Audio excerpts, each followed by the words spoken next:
Woo! Good evening, friends. Oh my goodness. It's great to see you guys. Um man, yeah, it's been an exciting couple of days. Um and listen, I'm not listen. Tonight what we're going to do, okay? Cuz I feel like there needs to be some closure here, okay? So what I'm going to do.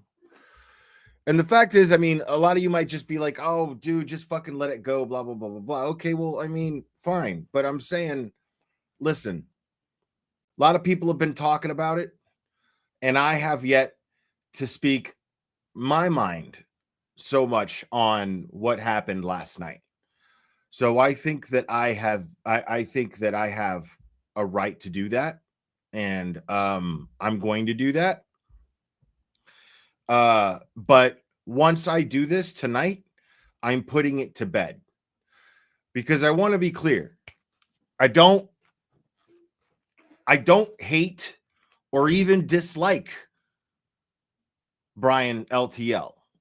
That's the truth. I've anybody who knows me, Cherry can vouch for this. Anybody who knows me knows that I have known for well over a year. And for the sake of just keeping spirits high and everything like that, I just bit my tongue and I didn't say nothing about it. But I've known for well over a year that this dude has been just obsessed with my failure for some reason. And I don't know why.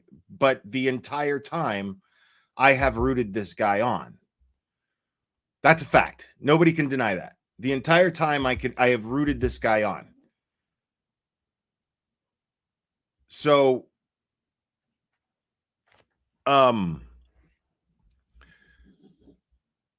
I haven't really gotten a chance to really explain this. Like talking to JFK and James Jackson and Kev, talking to them, like they did great. And some people were like, man, they went hard on you those last couple of live streams and blah, blah, blah. Like they didn't.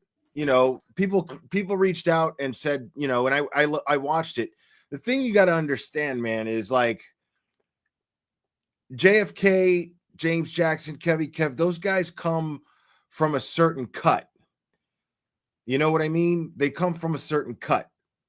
And this cut is in every major city. And I grew up socializing with this cut. Now, I don't consider myself to be part of this cut, but people who are they're just shaped by the streets, for the most part. Self-taught, but have a very, very keen thirst for intelligence. And so there's a way to like joke around, like they're doing a show. They have no ill feelings towards me or anything like that.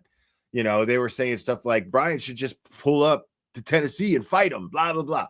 Like that's shit talk. That's street shit talk. You know what I mean? That's all that is. So I didn't take any offense to that at all. And they showed me absolutely zero disrespect. As a matter of fact, they showed me a lot of respect on their panel yesterday. They were really, really kind and gracious, as they always are. I really always have a lot of respect for JFK and James Jackson. What you see is what you get. They're very straight up. They're very respectful, but they're not going to not let you know what they're thinking. And I have a lot of respect for people like that. These are the type of people that I can relate to. Now, the issue here with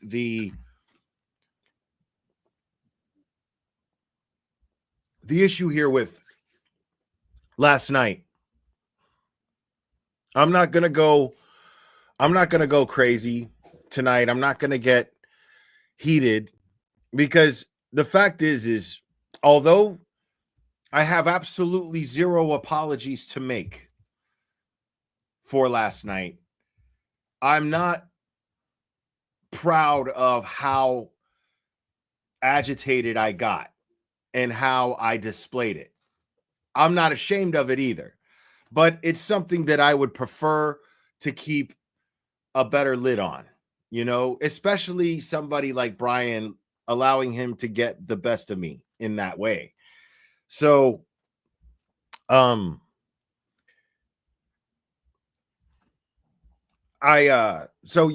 got a little angry. But before we get into all that, man, like, let's start with some fun stuff. Like tonight, something happened.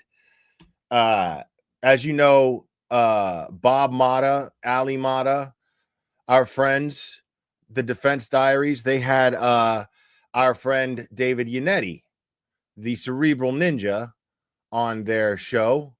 And I super chatted because I'm sick of this, people. All right. I'm sick of this shit. I'm sick of it. I'm like, I want to know about the fucking shoe. You understand? I want to know about the shoe. So what I did here, I super chatted them, and God bless the Matas. They indulged me. About the shoe and how it will kill me if I don't ask this, but you mentioned how many eyes were on everything. I'm sure you know all the hubbalubub about the shoe and hubbabaloo about the shoe and how it looked different, and it did look different. And was it a shadow? What's the deal with the shoe? I don't blame you for asking, but out of respect for the civil case, I am going to take the Fifth Amendment and not answer that. Babe, I know we got to let him go soon. So what else? Sorry, Will. I see actually his shut down by the Cerebral Ninja, dude. Shut down. It's on the screen right now. What about the shoe with 3 question marks? You're not going to get that from Yianetti. Hey, we tried. That's all. That was my only response. Much respect, Will, but no, not me. Yeah. That is not the same fucking shoe. Shout out to Oasis. Listen to the glare of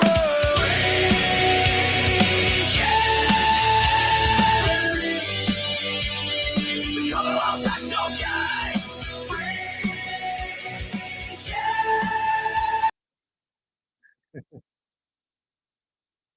Yeah, so big shout out to Oasis Cat for making that one, clipping that and tagging me and everything. That was really nice of her to do that. So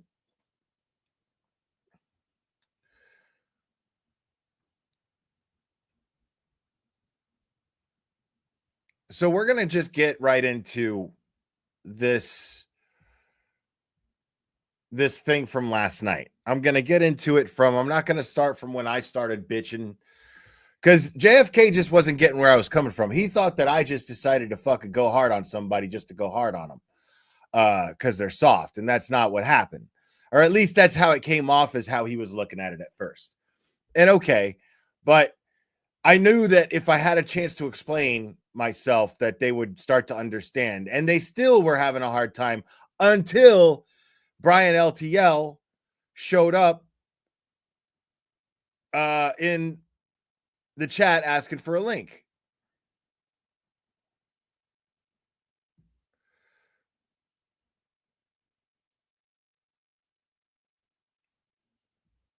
All right, hold on.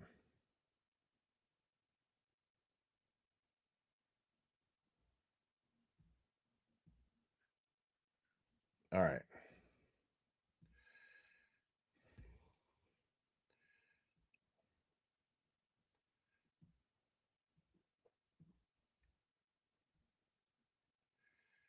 All right. Now, if you haven't watched this yet, and even if you have, but maybe forgot to do it, stop what you're doing right now. Go give this video a like, because JFK and James Jackson and Kevy Kev did great. They were really cool, man. Very hospitable and very over respectful. Probably gave me more respect than I deserved last night, if I'm being honest.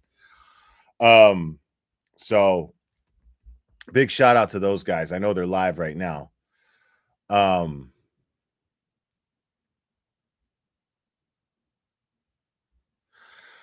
mean, dude, that's the thing, is like, you're not going to please everybody.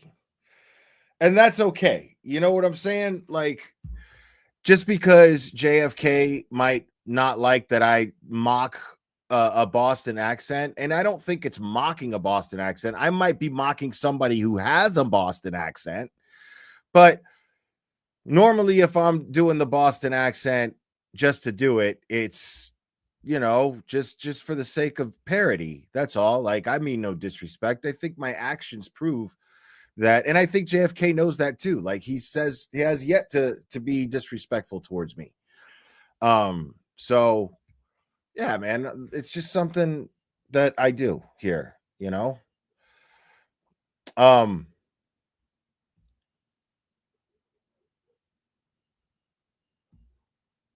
Would do the same thing to them. You know what I'm saying? LTL has entered the chat. Gentlemen. LTL, what up, man? What's up, man? What's poppin', pimp? Hey, I'm hanging out. You're hanging out.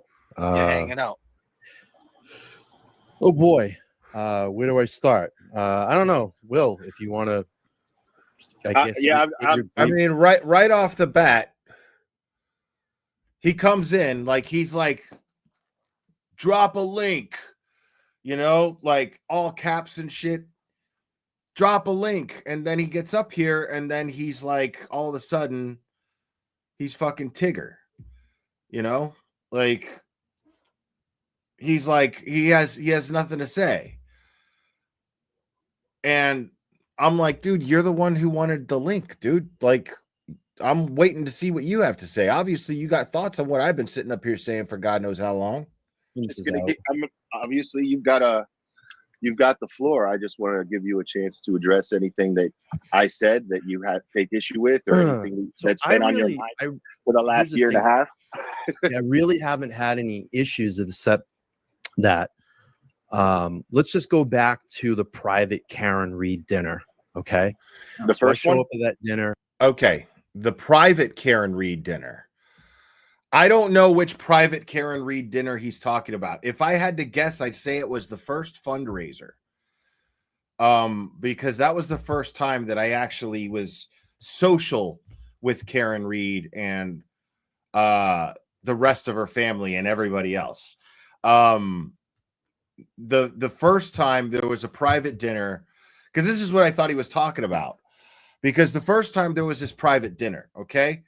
And this dinner, Karen Reed was not there. It was me, Kelly Reed, Nathan Reed, Nurse Kim, Turtle Boy, Paul Cristoforo, I think, Mark Betterow, Mike Crawford, and I don't think Mazza was there, but LTL was there, right?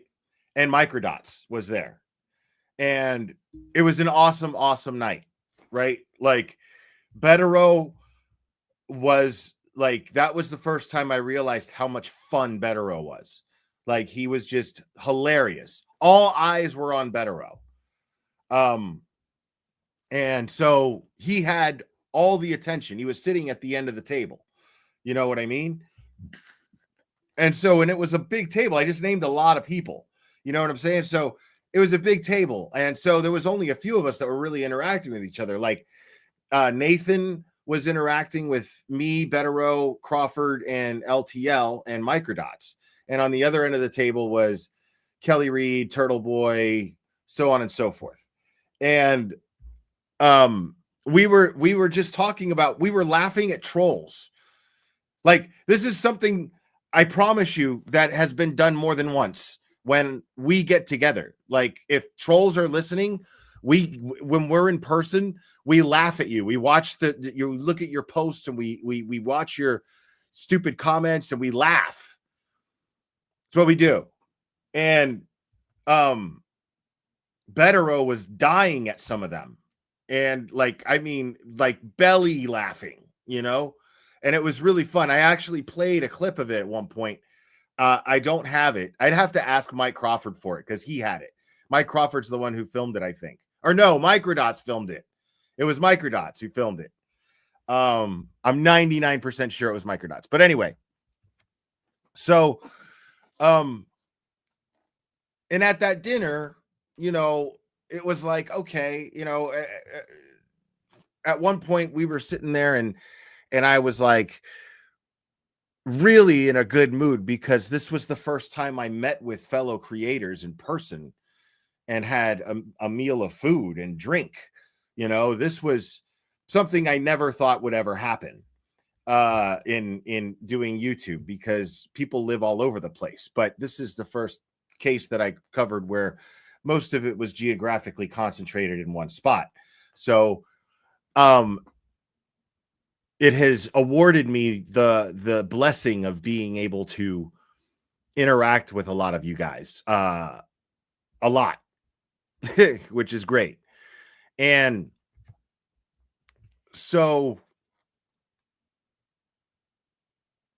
that night, you know, it was like we were feeling really good, and I was talking to, you know, we were all just really engaged. And at one point I was saying, yeah, man, what I love about this is that none of us are in competition, because we really believe in what we're talking about. We really believe in Karen being free, and everybody's, instead of competing with each other, we're pulling together our different, you know, things that we bring to the table. And I've never been a part of anything like that. And it's great. And I love that, you know, it's not a competition. It's, you know, we lift each other up and support each other, you know, and everybody was like, yeah. And then at some point,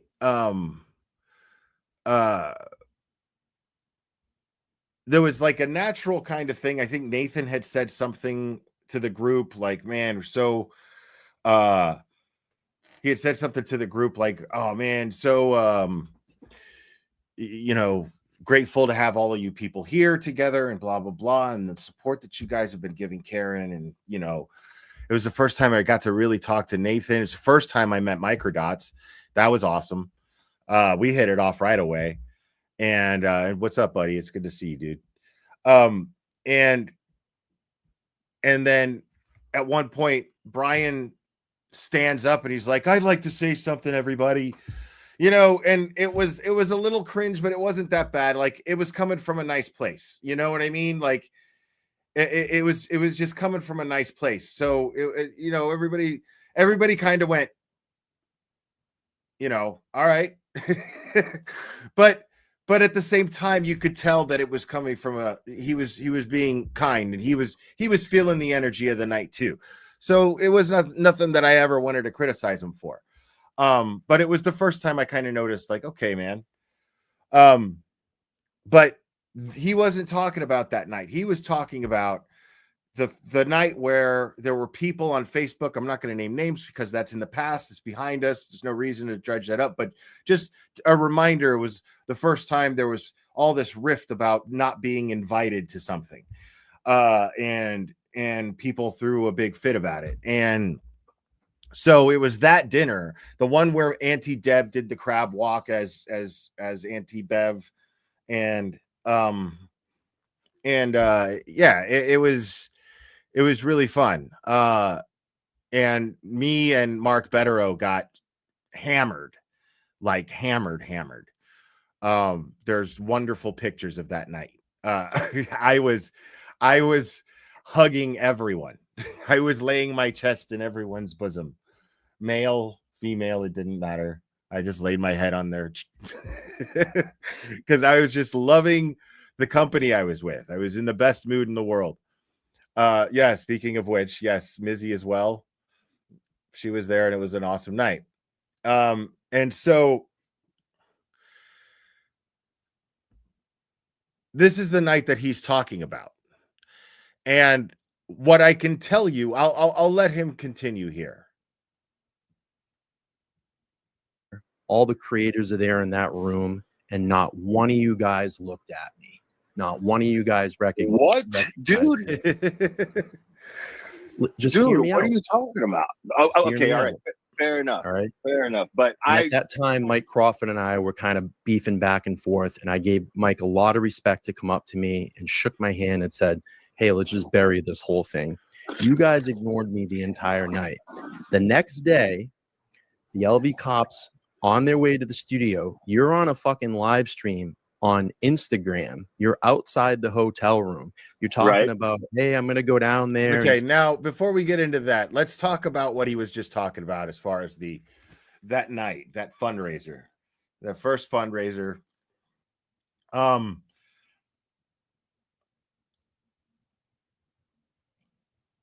don't think that he's lying. I think that Brian has an issue, a self-confidence issue that is in one of the worst ways that a self-confidence issue could be. Where he lets his social anxiety get the better of him, and he starts to believe the shit that his social anxiety starts to tell him. So if you put him on a lie detector test, he'd pass. I believe this. And this is why I'm not angry with him. I got angry with him yesterday because he was still trying to manipulate the situation against me. He was still in a place of somebody just trying to get attention. And that's why I was getting frustrated.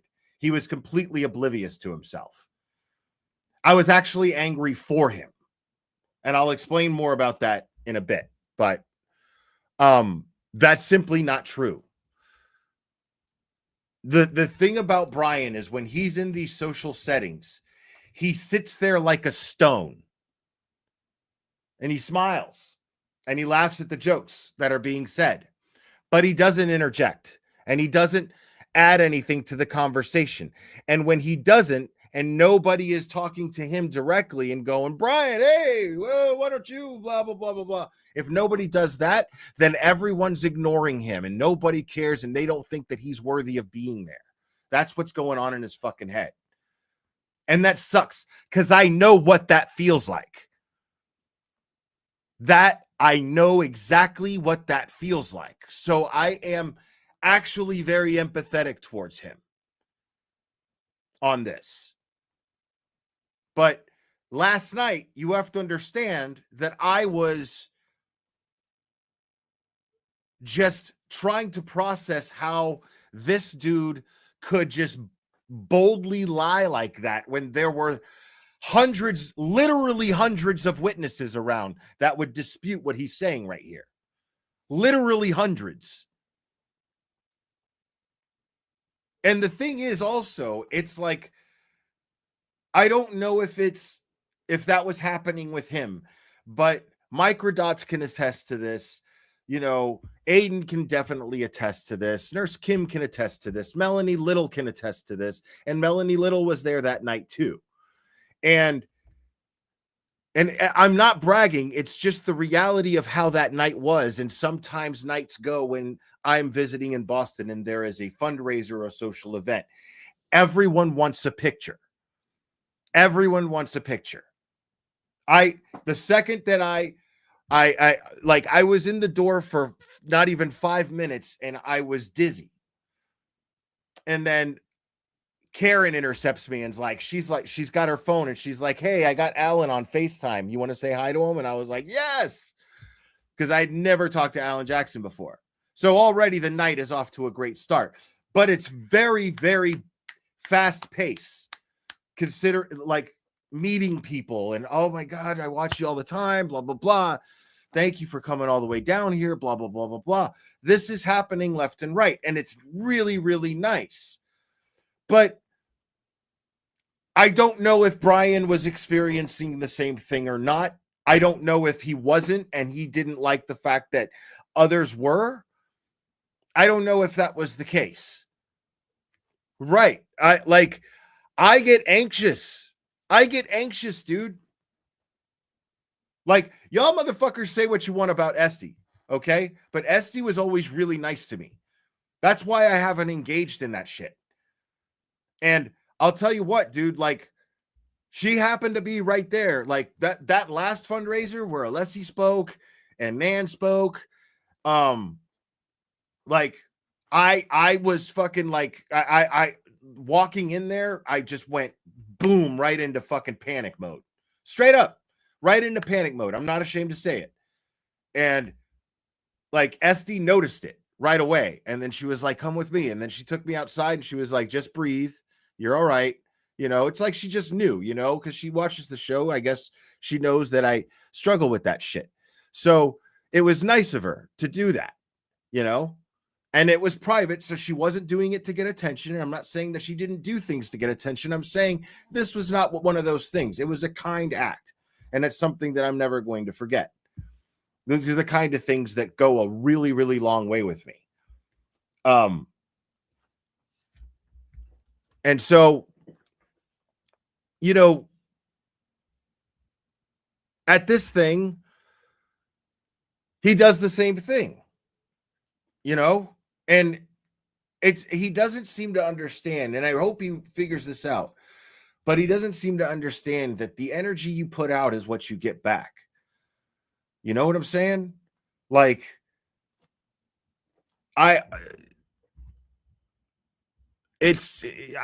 he just sits there and he broods, and then he wants to blame everybody for not paying any attention to him.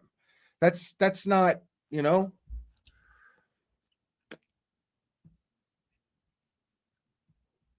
See everybody, you didn't do that. LV cops show up at my studio, and who took the heat for almost a year because of that? And so this is where I got confused. Cherry pointed this out to me too. She was like, is he saying that me not going to that standout that Sunday, and this was a different, no, this was the same one. This is the same visit. Like, is he saying that me not going to the standout on Sunday was he took the heat for that because he had the LV cops in his studio? That doesn't make any sense. I don't know what that means. But you could tell that he's on this panel. He's nervous as shit. And he's just finding any type of things that he can throw at me. He's completely off task. I'm confused at this point going, what? I don't understand what this is. Because the fact is, this is what happened. I felt bad because I wanted to go to a standout, but I didn't know about the standout in time. None of us did. And I'm glad Nick Rocco's in the chat here too, because what ended up happening was, surprise, surprise, me, Nick Rocco, Jenna Rocco, and Melanie Little hung out in the lobby of the hotel for hours, just talking shit. Me and Nick Rocco walked over to get a burger or something. I can't remember. Came back and we sat around in the lobby and we laughed at trolls. We laughed at the hate coming from people because of the fundraiser from last night. That's what we were doing. We were all collectively sitting there laughing at the hate on Twitter. But nobody told us about what's Nick Rocco saying. He's saying you didn't go to the standout and you didn't get heat. He didn't go because he had LV cops on, but he got shit for it. Oh, okay. Well, what the fuck? How does that make that my problem? Like, how is that my fault? You know what I'm saying? That right there is an example of his jealousy. I got in trouble. You didn't. I don't know what to tell you, man. I got shit. You didn't. That's the crux of that. This is the type of mentality that we're talking about here.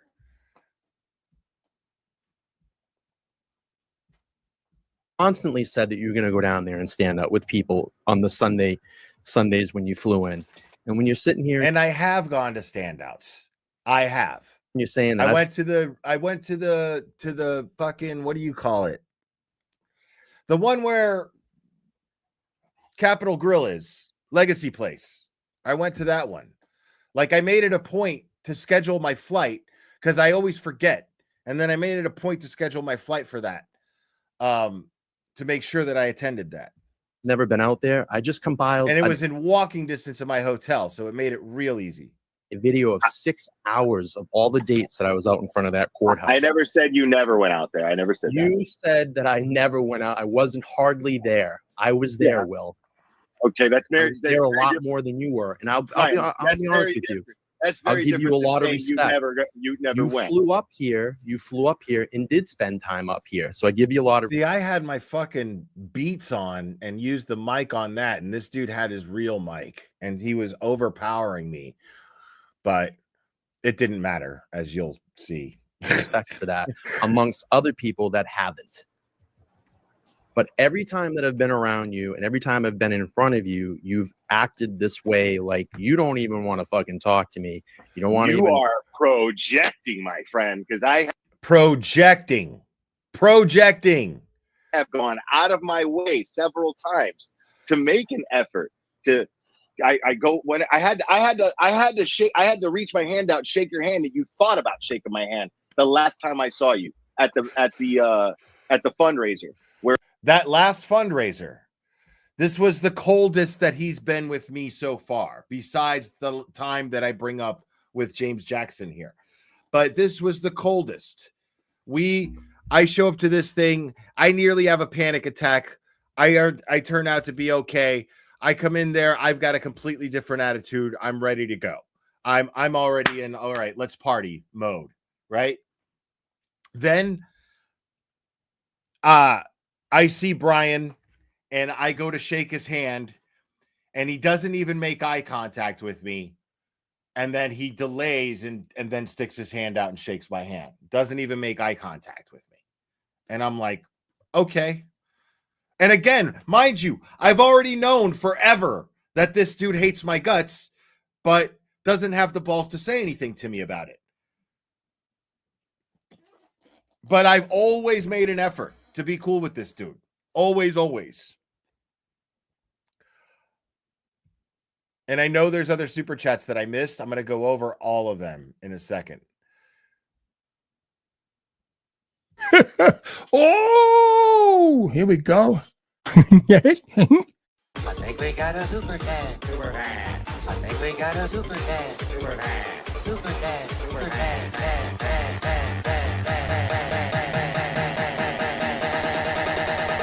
I think we got a super chat. How dare you? Terry became a new member. Aaron Maloney became a new member. And case studies. Thank you for clearing my name. The glare metal. Oh God, Jesus Christ. Okay, yeah, dude. Let me just put this to rest right now. Case studies. This guy's case is not Truthy Magoo. He's not. I did plenty of live streams with that guy. I know what his voice sounds like. That's not him. If you keep saying that it's him and pushing that narrative, you're retarded. So I don't know what else to tell you. Missy Mayhem, thank you so much. Hell fucking yeah, member for 2 months. Awesome. Alabama Amy 77, thank you so much for becoming a YouTube member.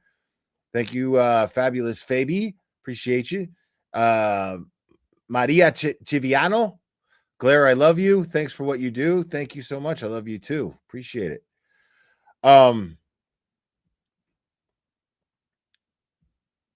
Unless he spoke. So like you were brooding right, the whole because, night. dude, You year ago, Right. He was brooding the whole night. Mazza can attest to this.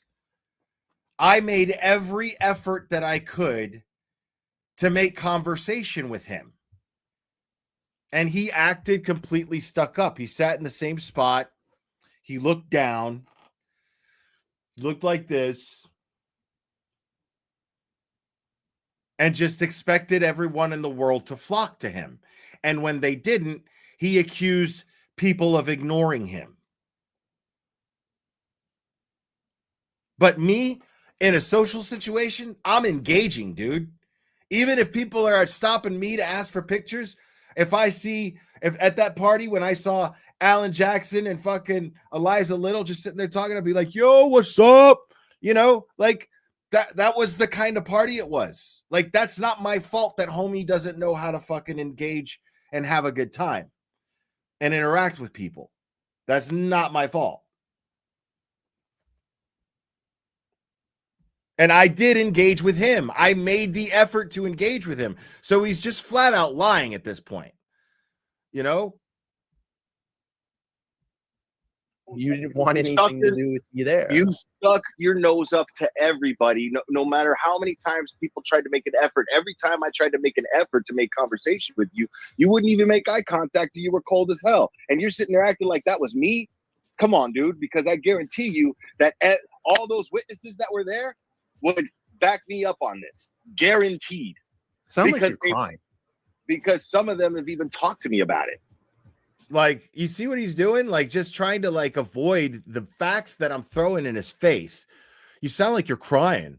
Like he's trying to make me mad. You know what I mean? Like he's trying to avoid the issue and make me get to a point to where like I like lose my shit on him, which I pretty much kind of did.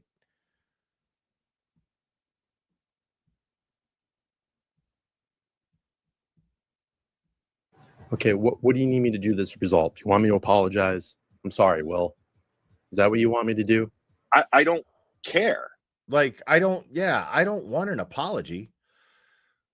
I don't want an apology because the bottom line here is what ended up happening was this dude was a fucking mousy little fuck, a mousy little son of a motherfucker behind my back for over a year.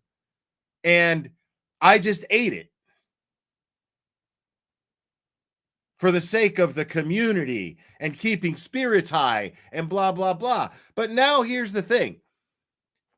Karen Reed's good. She's been acquitted. I'm not bound by that shit anymore. I'm not bound by that shit anymore, dude. And I'm not in the wrong in this situation. And I'm definitely not in the wrong for calling him out for it. Because here's the thing. If you think that you're justified in going behind my back, acting like you're an ally, acting like you're a colleague up here to my face, and then going behind my back and trying to turn everyone that supports me against me. Well, how is it somehow bullying or mean that I call him out for it publicly? How is it not justified for me to do that? To me, the contrast is suitable. Well, maybe you should have reached out in private. No, he should have reached out to me in private.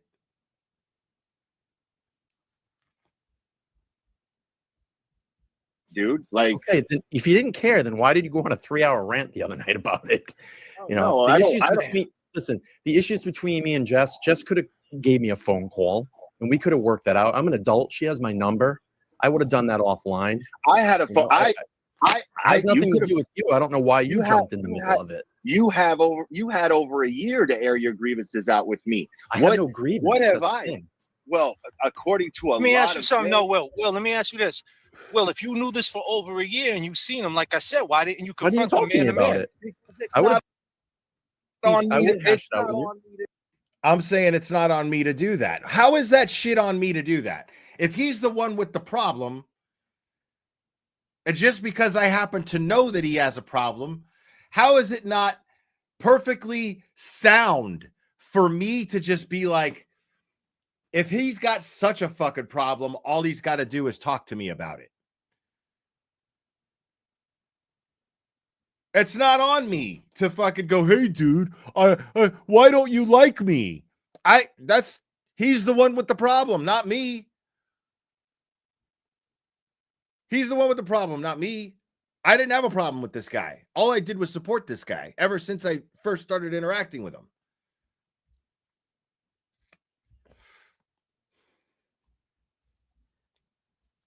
Like, it's so funny. Like, these idiots on Twitter, these simps for this guy. Like, how do you simp for a simp? You know, first of all, I don't even get that. But these simps for this guy are like, oh, you're a bully. Like, okay, I'm a bully, bro. I'm a bully. Because I called out somebody for being a fucking mousy little bitch. That's what I did. That makes me a bully.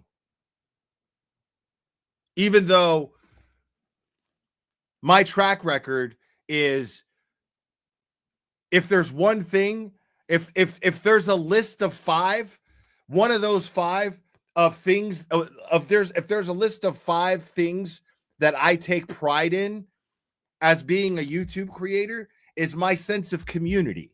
One of those 5 things is good. It's going to be on that list of 5 somewhere.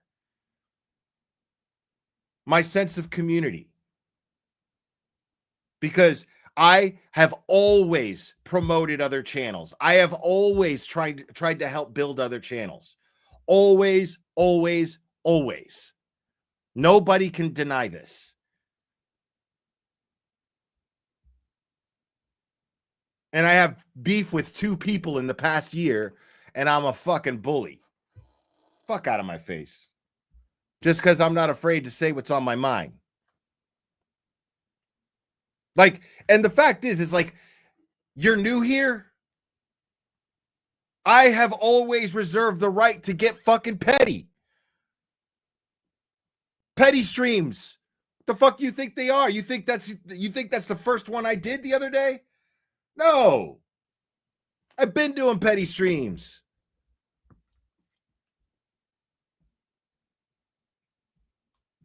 It's not on me to do that. Okay. Why not? If it bothered you, because he's the one with the problem. And that's the thing. It didn't bother me. It didn't bother me at the time. My attitude towards Brian when he was a stuck-up cunt towards me was, okay. That like didn't stop me from having a good time. Didn't stop me from interacting with all these other great people. Didn't stop me from enjoying the company of all these other wonderful people who aren't taking the situation that they happen to be in for granted. Fucking partying and hanging out with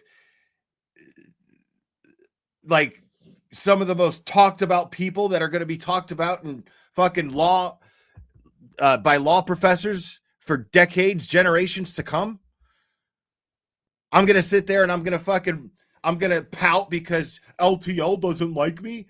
Fuck that, dude.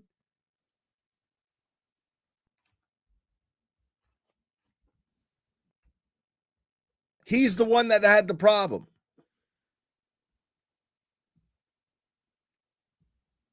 Didn't bother me. People kept coming to me. Clearly it did. You did a 3-hour stream about me last night. I did on his birthday. God damn, Will.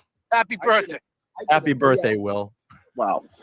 God I did a damn, 3-hour stream on you stating facts as to why you're a fake journalist. Facts. Perfect. I'm a fake journalist. All right. Everybody got to start somewhere, though, no? That's all I did. Okay. Like, if you're like, what I did was I demonstrated to you the difference between going behind somebody's back and saying what's on your mind. Facts. Okay. Let me ask you this, What do you want me to do now?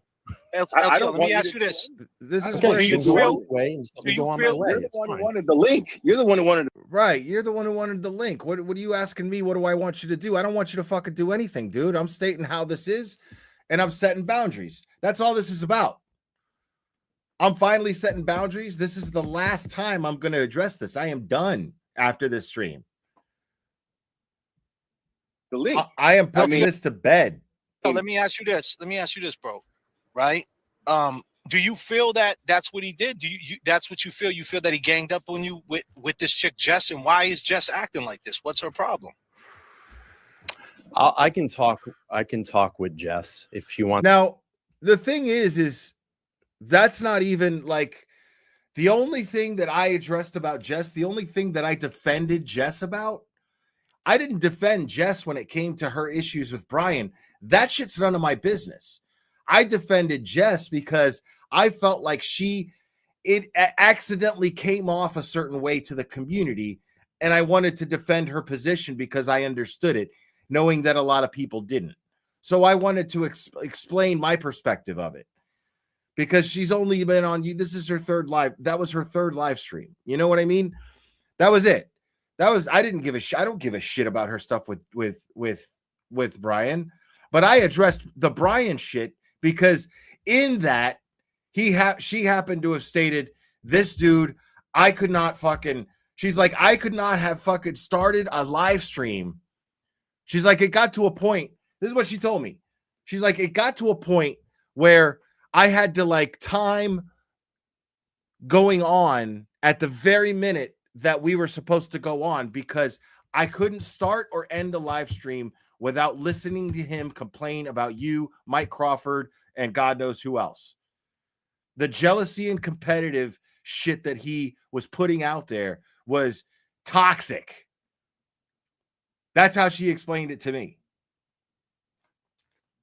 That she could not start or end a stream without having to sit through him complaining about me. What the fuck am I doing to this guy?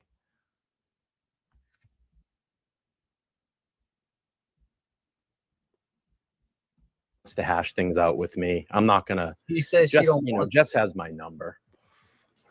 You know, I don't think that I ever did anything wrong. Like she said that she called me. I was at work, and she called me and said, "Hey, I just want to let you know I acquired a studio, and I haven't even told my husband yet, but I wanted to let you know."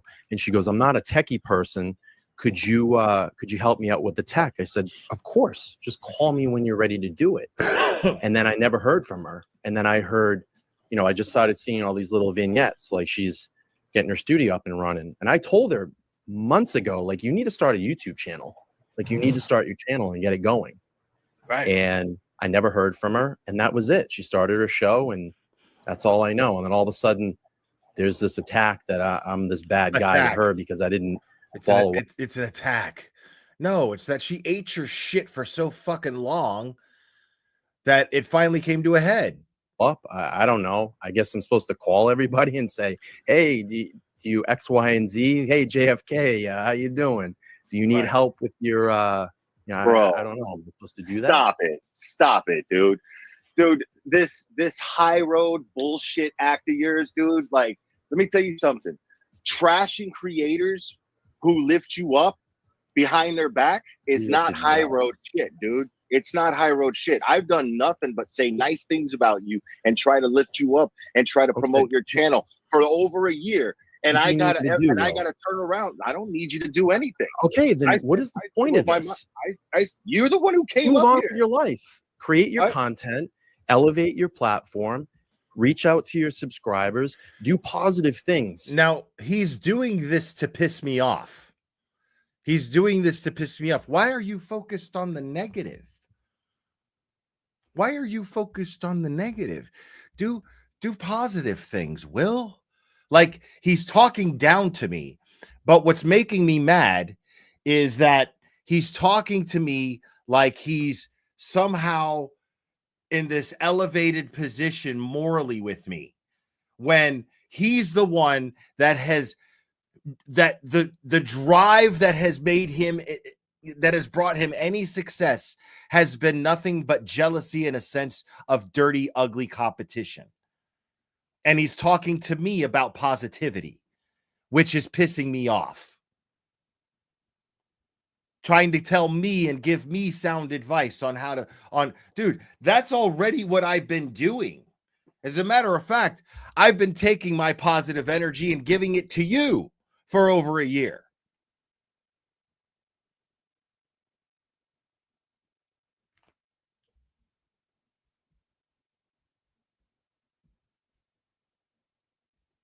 For your subscribers.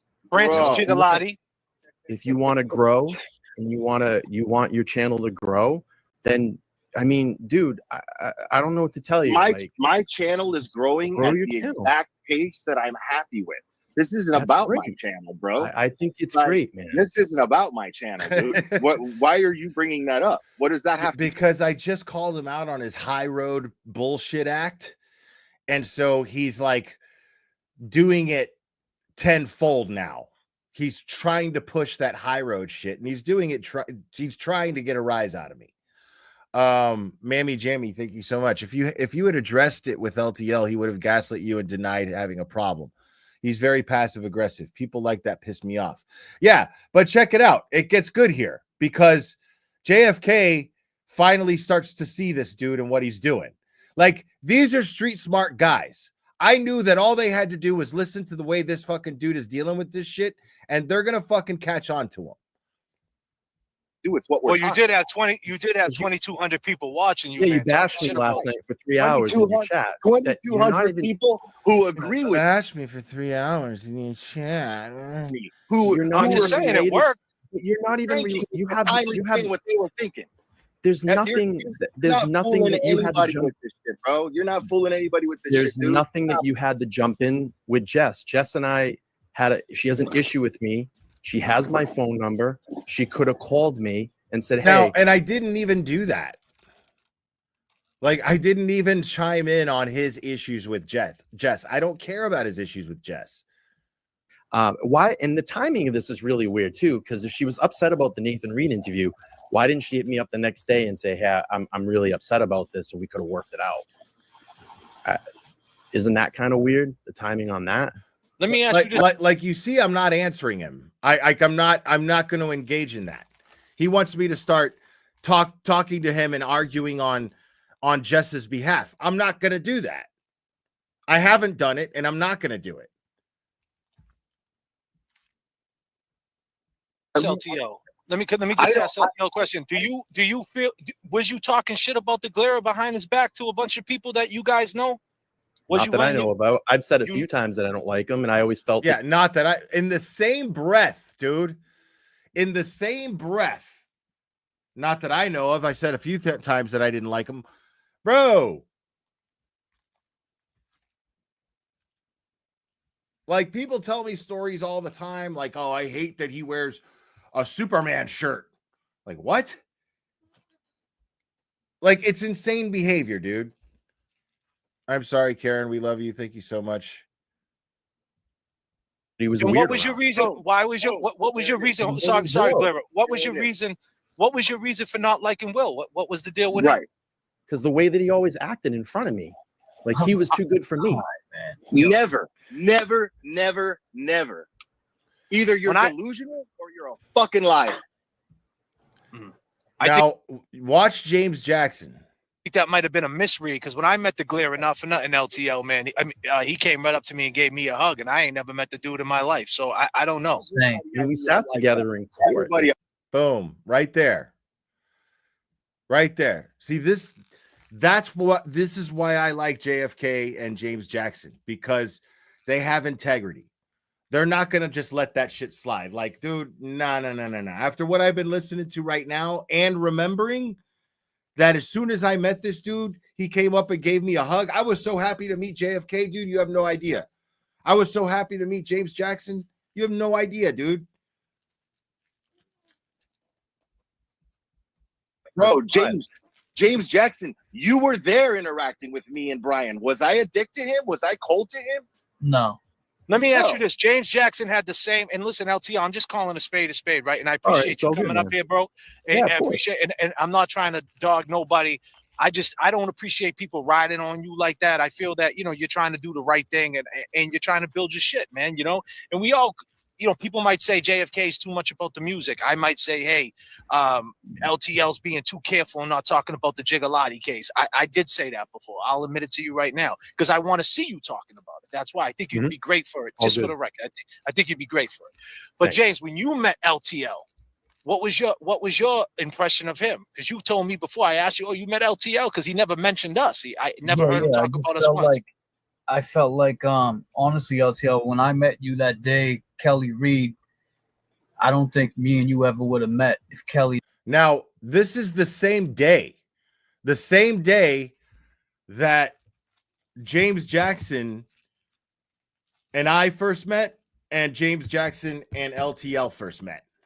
This is James Jackson's experience with meeting LTL. Pay close attention. You didn't say, James, you're not going to walk by without saying hello. And I was like, absolutely not. And you So Kelly Reed stopped him and said, hey, James, you're not going to walk by without saying hello, right? And James Jackson's like, absolutely not. Down. You saw me walk over and I gave Kelly a hug. And then I saw you and I recognized you and I said, how you doing? I'm James Jackson. And that was it. You went back to talking to whoever you were talking to and completely blew him off. Completely blew James Jackson off. Kelly Reed sets it up to where James Jackson can introduce himself to LTL. James Jackson makes the effort to introduce himself to LTL, says, hey, I'm James Jackson. LTL turns around, starts talking to somebody, like as if he didn't even fucking exist. Me and James Jackson, we were fucking like this, son, immediately. Like we were kicking it the whole day. And I stood there for a second and saw that it just like, that whatever. I just went off and I didn't even know who you were, to be honest with you. I thought maybe you were a friend of the family or something. I'll be honest with you. I didn't know who it was. James Jackson looks like a lawyer. I'm gonna be honest with you, man. Like I work a full. He keeps saying, I'm gonna be honest with you. I'm gonna be honest with you. I'm gonna be honest with you. I work a full-time job. Now all these excuses that he doesn't recognize him. But this is funny though, because what's interesting about this is before this happened, James Jackson had that call in from Higgins. Remember? Decorated dude. You wrong. Remember that? And then after it happened, LTL reviewed it. And then he meets James Jackson and he doesn't recognize him. He thinks that he's just a friend of the family and didn't even bother fucking even introducing himself to him. But everybody else is stuck up. Everybody else treats fucking LTL like the plague, right?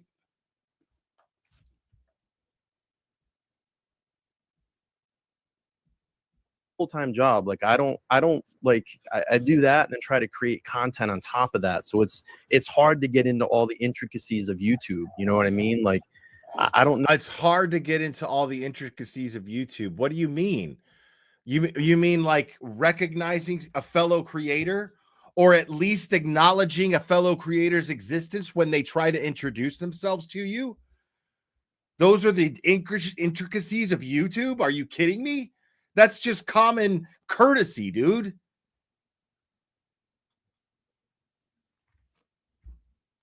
The intricacies of YouTube, he said.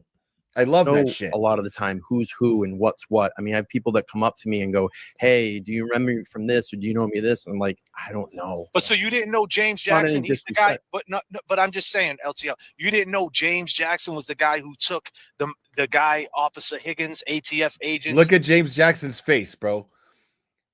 Like, look at James Jackson's face, dude. I love that shit. Technical out. Thank you so much. Hello, Will in chat. I'm Piney Woods, but on my other account. Keep showing up. Reduce the creator drama. Love your heart, Will. Thank you so much. Piney Woods. Appreciate you. You wrong. You did a show about the decorated dude. You didn't know that was the guy who took the phone call? No, I know that you guys did because I saw your show. Yeah, of course. Yeah. So I mean, that's why James was like, wow, I thought he might have knew who I was. But it is what it is. James didn't take it too serious. He was just like, hey, the vibes were a little off. But to be well, I apologize. Like that's what he thinks. He thinks that just saying I'm sorry should make everything okay. Whether it has any meaning behind it or not, I apologize.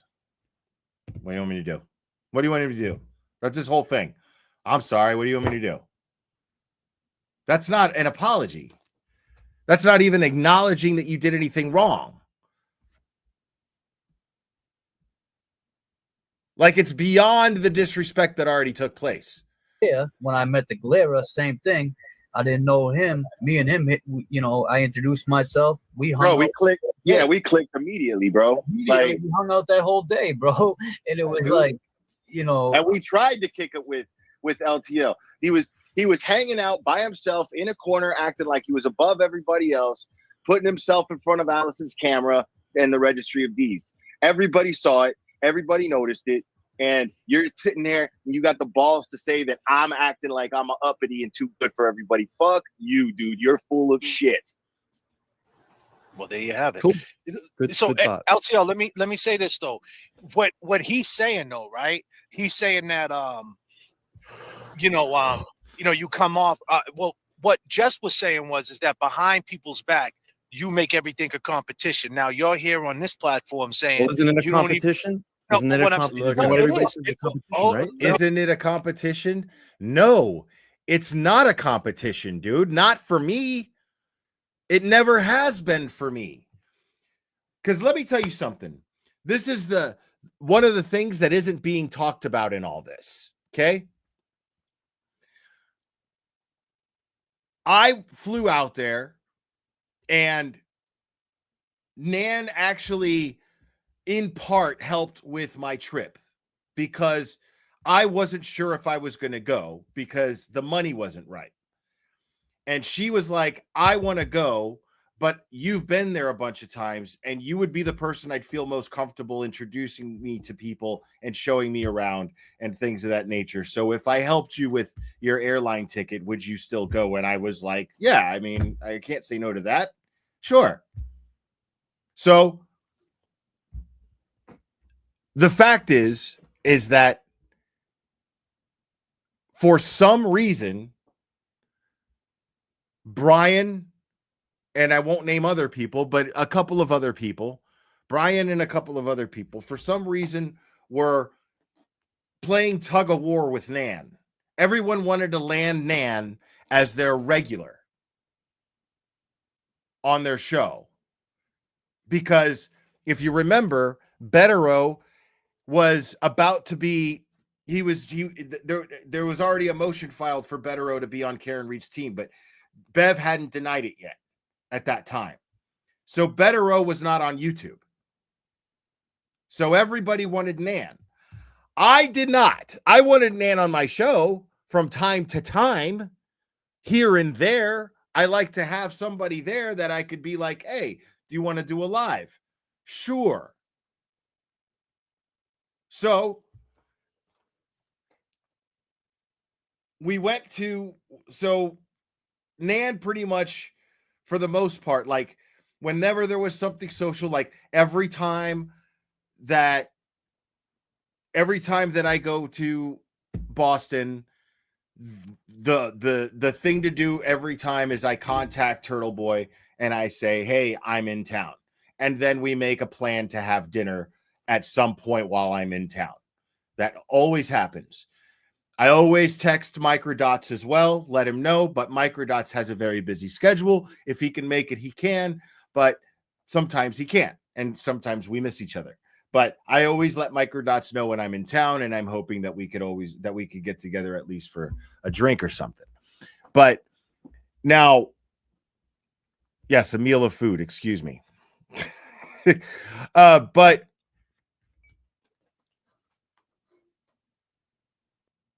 so when I made plans with Aiden, just to give an example, of course, I'm going to say, hey, Nan's in town and, I'm sure she would love to meet you. Do you mind if she tags along and comes along? And Aiden, of course, was like, yeah, sure, of course. But it's just courtesy. I knew it wasn't going to say no. It's just courtesy that when somebody invites you to dinner, you don't just bring people, you ask if it's going to be an issue, if it's okay. It's just a courtesy to do that. And so I did that. And of course, Aiden was like, yeah, of course. And that's when the T-Rex arms thing happened that night. And so, I don't even know where I was going with this. Oh, the Nan thing. So, but the thing is in the middle of all this, you have to understand that there were these creators that were tugging at Nan, trying to get to land her as a regular. I was not part of this. And if you remember, it got to a point after I came back to town, it got to a point where I was like, I'm no longer having guests on this show. I reserve the right to change my mind. There's going to be some people who already have a standing invitation that they're always going to be welcome here, but I'm not calling to have guests on this show. I'm done with that. And I was talking specifically about Nan. Nobody knows that, or some people may have guessed it, but I was referring, like, this was inspired by Nan, and I couldn't name Nan out. I couldn't go, I don't want to have Nan on my show anymore. I couldn't do that. And the reason why decided I didn't want to have Nan on the show anymore was because I didn't want to be dragged into this bullshit competition that was going on with these other creators. I didn't give a fuck about it.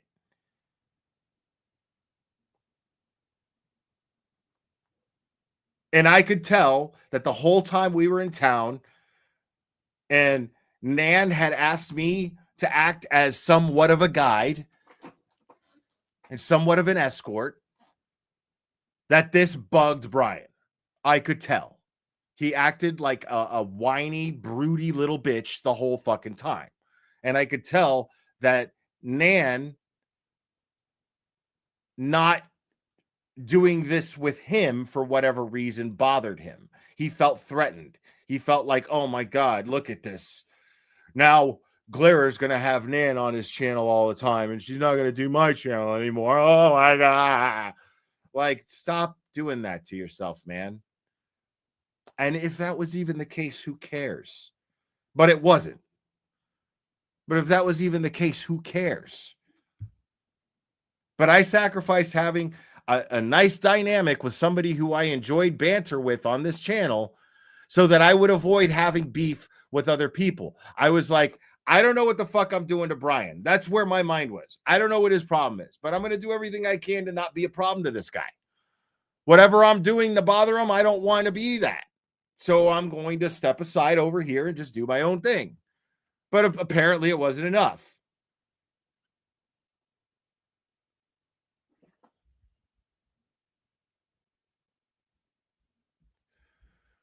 Bonnie Lee, thank you so much. I've been watching you for 2 years. My last super chat disappeared. Maybe you don't agree with me, but I love you all. Please stop fighting. Nobody's fighting. Nobody's fighting. I'm pointing out, like, this is me putting my association with Brian to bed once and for all. This is the last. That's it. This is me throwing the dirt on the coffin, is what tonight is. And you know what? Sorry, but fuck you. Honestly, like, if I decide I want to fucking talk about whatever the fuck I want to talk about, I'm going to do it. You don't have to watch it. Like, it's okay. As I've said before, there's no shame in fucking off. It's perfectly okay.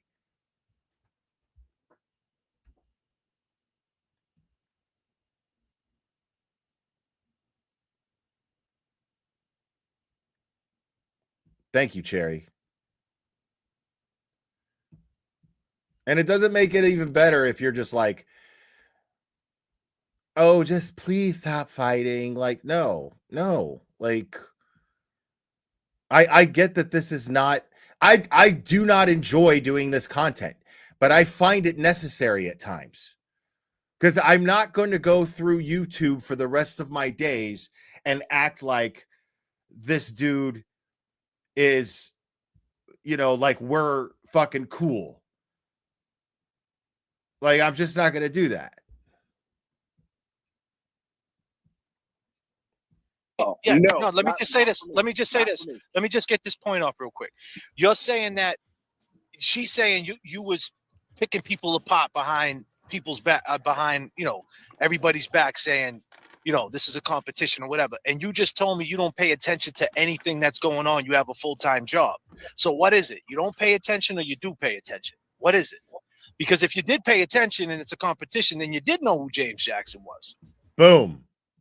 Well, it's tough when people are telling you in your chat, this person's running, that person's running, they're running over you, XYZ. Of course, everybody sees that. I've seen Will move his streams around in his times to get in there 15 minutes before mine.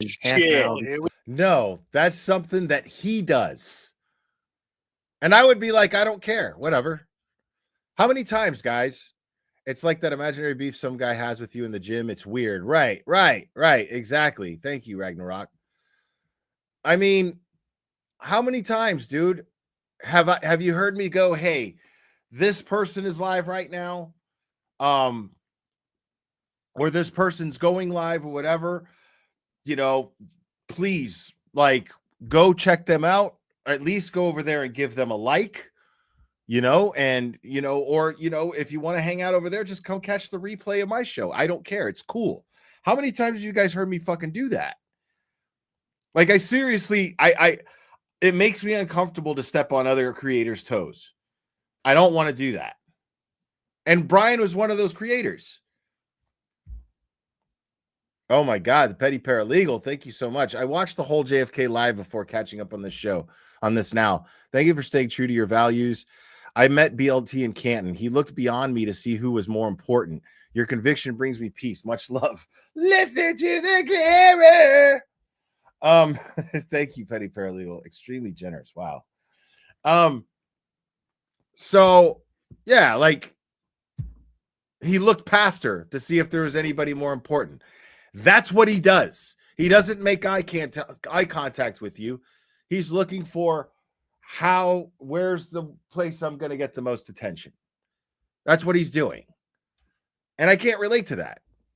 But what bothers me about it is he projects this on everyone else.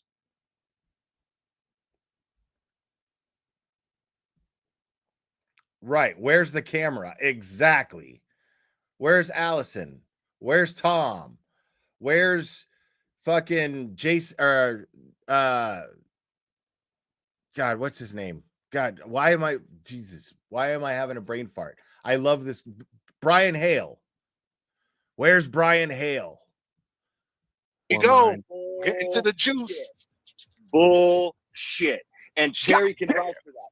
Terry's the person I talk to in private more than anybody. And she's saying in the chat, confirming that she can't stand your ass. And I've always defended you, and it annoys the shit out of her. What's up, Scott? Okay. And So you don't take no accountability for Scott Messerschmidt still in here too? What's up, Scott Messerschmidt? any of this stuff. You don't think? Because let me tell you something. LTL, right? You know, I'm 49 years old, right? How old are you, if you don't mind me asking? I'm 47. You're 47, right? So you're a couple of years younger, right? You look good, man. You look good, right? Thank So, you know, at the end of the day, we all grow up, right? And there's times that, you know, I had to take my own self-inventory and look in the mirror and say, wait, maybe I'm coming off too strong to people. Mm-hmm. And I don't know if Brian is capable of taking self-inventory. We're going to get to that. I have to figure out. Yeah, maybe you are, right? And maybe that's just the way it is. So, you know, just if you have any compassion, and I think Will's being sincere, he just felt that, you know, you were slighting him a little bit. Maybe some of it was in his head. Maybe he went to an extreme, and, you know, sure. And he fucked up in that, because he even said, hey, he wasn't trying to do it, but he went there, and it is what it is. But, you know, if you could take some accountability and he takes some accountability, maybe we can get past this. No, I'm ready to hash it. You know, if everybody wants to move on, I'm good. I have, like, I'm trying to change myself. I've been open about this. I've been seeking therapy over the last year. There's a lot of things that I've tried to work on and identify. That's awesome. You know, I'll be honest with you. My brother killed himself. Okay. I have a lot of trauma from that shit. Okay. You're damn right you do. A lot of trauma from that shit. All right. What's your brother? Now, I tell him here that I'm really sorry about his brother, and I meant it, and I still mean it. It's always hard to lose someone. Always, always, always. And I'm not going to get into my full thoughts about this, but, you know,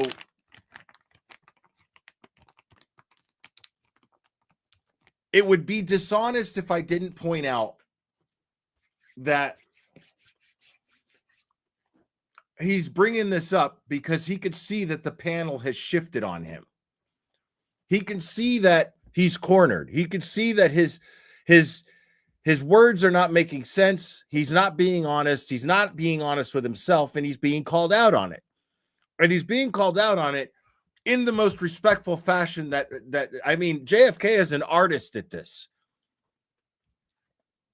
Gentegrity, thank you so much. The fact that he thinks people go live at a certain time to spite him is specifically a peak narcissism.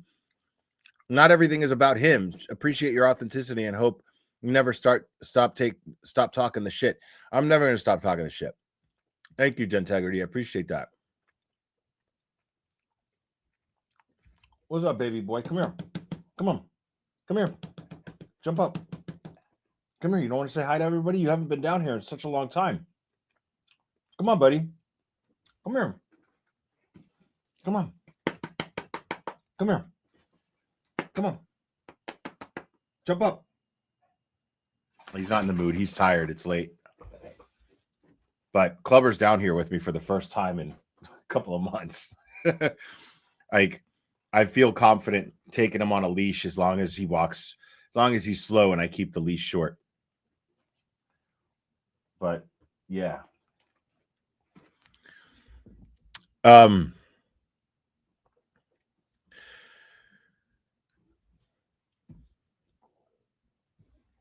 What's your brother's name? Kenny Terenzi. I mean, that's the truth. The bottom line, I mean, he used that to garner sympathy. This is something that everyone who's in this position always does. This is a classic tactic.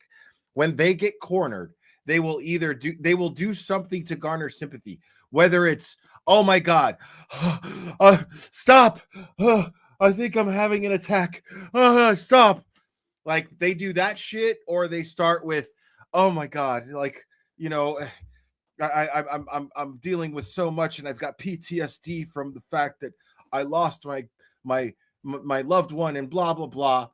They always do that. And I do feel bad about his brother. I do. I've lost people that were very, very close to me. And the older you get, the more people you lose. And it sucks. And it never really gets easier. But it is part of life, you know? And why is it that the rest of us have to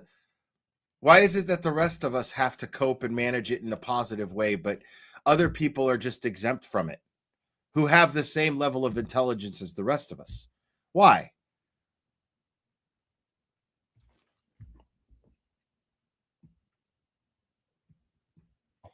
Kenny Terenzi, R.I.P. Right. Kenny Terenzi, man. Prayers to him, thing. man. I'm God not bless using you. that as a crutch. I am sorry about your brother.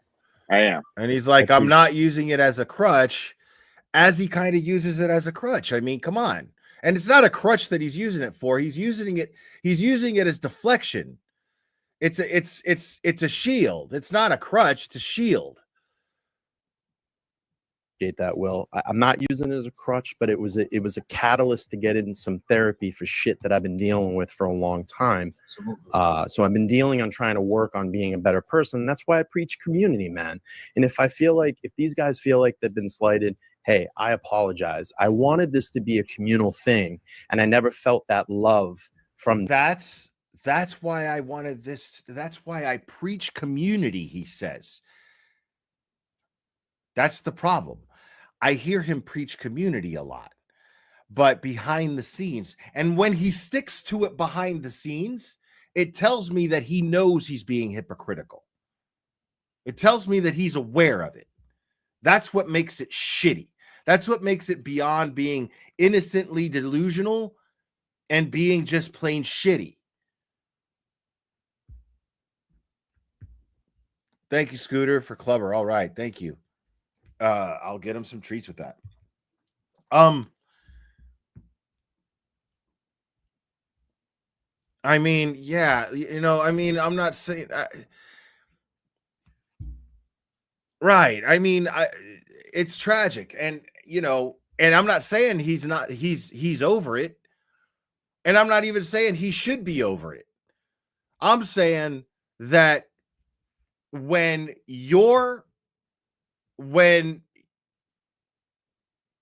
there's a window, and once that window is gone, and I'm pretty sure that 2011, that window is pretty closed, where when you grieve and your grief becomes an expense to others around you, then you're in the wrong. It's not right. It's not okay. If your grief after a certain point sucks the energy of those around you, and you are using this as an excuse to only take and not give, then you're in the wrong. It's just that simple. Like, there's a point where grief becomes feeling sorry for yourself at everyone else's expense.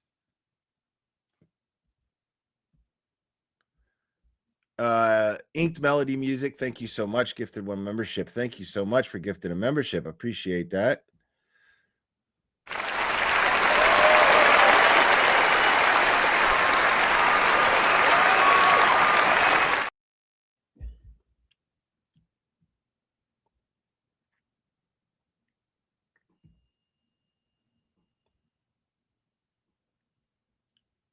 No, I'm not judging his grief. I'm setting boundaries for how his grief should affect me. That's what I'm doing. I don't give a fuck if you think that's asshole or not. I feel sorry for you if you can't find it in yourself to set boundaries for yourself. That's your fucking problem. This community, I always felt like they didn't want me around. They didn't want me in this. And maybe sometimes you do get a little pissed off about that. You might say some things to certain people and it does get back to certain people. So I'll take ownership on that. I'll take ownership on that tonight on the JFK show. But if I can move on, if we can move on with love. Hear me laughing when he said that? Because it's an act, dude. This is fucking monologue bullshit. I'll take accountability right here on the JFK show. Like, I'm giving you an exclusive, JFK. The one and only LTL is going to take some accountability tonight, y'all. Hell yeah, y'all. Hell yeah. Y'all better just watch out because I'm here on the JFK show letting you all know I did it.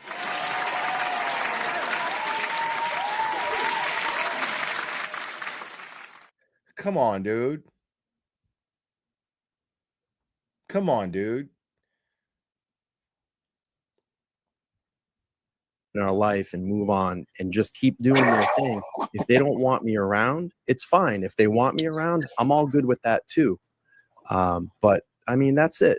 I mean, that's the real right there. Nobody's saying they don't want you around. And I think that you actually have okay content. But you Thanks, Will.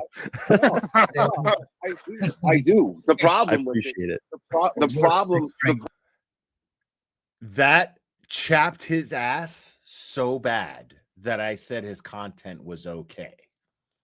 That shit fucking tore him apart.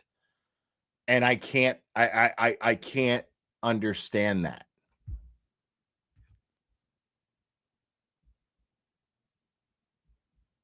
The only problem that most people seem to have with your content is that you claim to be something and do something, but you don't do it. If you just said, hey, I'm LTL and I like to have guests on my channel and that's it, then cool. Mm-hmm. But but hold on a second, Glary. Listen, you think it's easy getting a state trooper though? He's got a mass state trooper. He's got Nan up there. He's got an over. Are you paying an overhead for your studio, Will? He's paying for an overhead on the studio. I mean, like you got to give the dude. He's getting his aesthetic.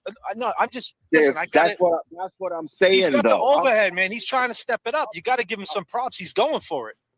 That's exactly what I was just saying, though. If you were paying attention, what I was saying was that he was. What I was saying was that he's already got a good thing. Why is he trying to act like it's something else? You know what I'm saying? That's the problem people have. Will, here's the thing, man. Anybody that's come in and sat in my studio, and I welcome it to everybody. Okay? What about the Enrique video, Brian? What about the Enrique video? Let's talk about it. There's a grand jury out right now. So okay. So that's where I'm going to say. What does that even mean, bro? How do you have now? Here he just straight up fucking lies. Have it?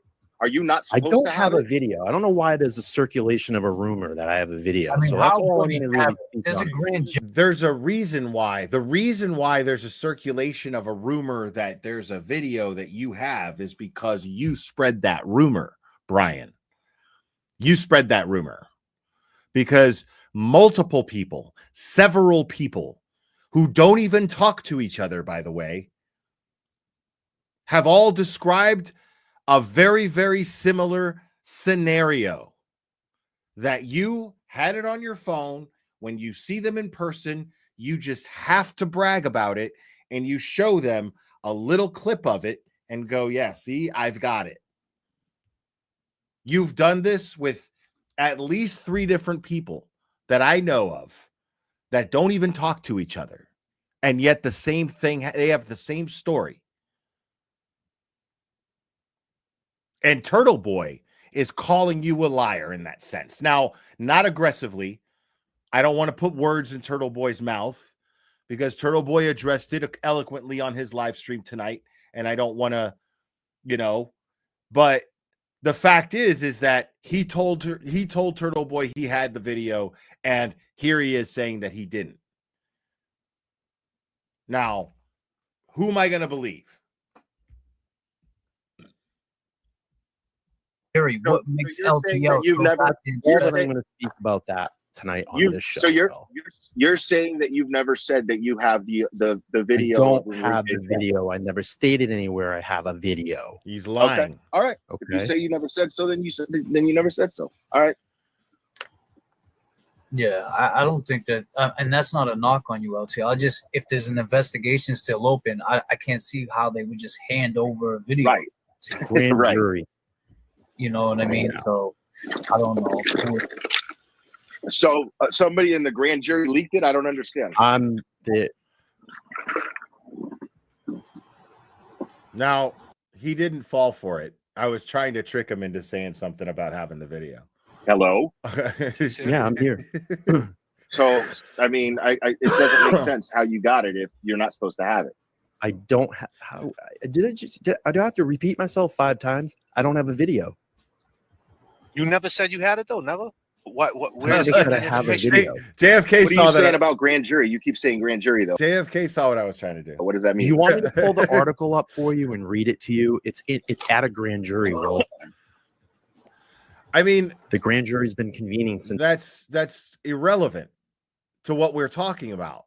Why is he talking about a grand jury? Who gives a fuck about a grand jury? I'm asking you about a video, whether or not you claimed to have it. It's April on that case. Okay. Read the articles. Look it up. Google it. How do you feel about people saying that you ain't doing what you say you are? Like, what's your take on that, bro? Give me an example. Joe, there's a bunch I of don't. people- I don't honestly, LTL, I don't even have an example, bro, because I don't even get that deep. Like, you know what I mean? Anytime I said anything about you, it was just that I just said he carefully picks what he wants to talk about. I'd never said you wasn't what you said you was, because I don't know. So I'm asking you, is that a thing? I don't know. You're faking it to make it, or what's I don't going know. on? You don't know. All right. I don't know. Yeah, Giving him an example, Will. What happened? He's shut down here. Like now he's acting like a child. I don't know. Nothing I'm gonna say is gonna matter. So Haven't he done? He's a fake journalist. What? Why is he a fake journalist? Well, this is mostly based on well, I guess it's rumor that he says that he has a video. If he has a video, I mean, and you have all these names. Why haven't you? And Never came out of my mouth. You have all okay, but you have all these never names. You've tweeted. I've seen your tweets where you it never came out of my mouth. Now this is gold right here. tweet people that are involved in this investigation. Why haven't you knocked on their door, stuck a phone in their face, and asked them questions? If you're a journalist, why aren't you getting interviews with these people? Are you even attempting to get interviews with these people? Of course. Okay, so And a lot of people. Sometimes people just don't want to talk. Will. I mean, that's usually what happens. So where's the video of them going, I don't want to talk, or just not even acknowledging me? Where are those videos? There are none. Right. Now this could have gone way differently in his favor. He could have just been like, well, that's not how I conduct journalism.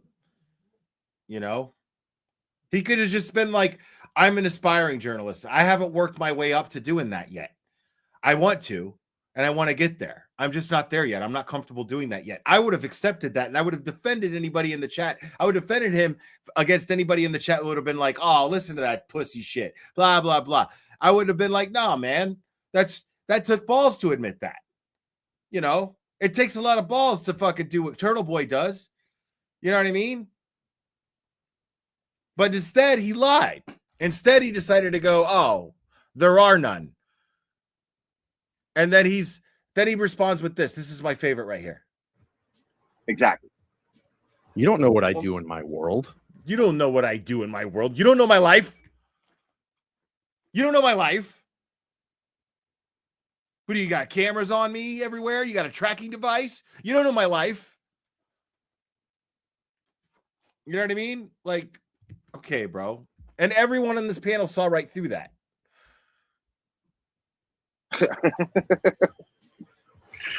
Okay, man.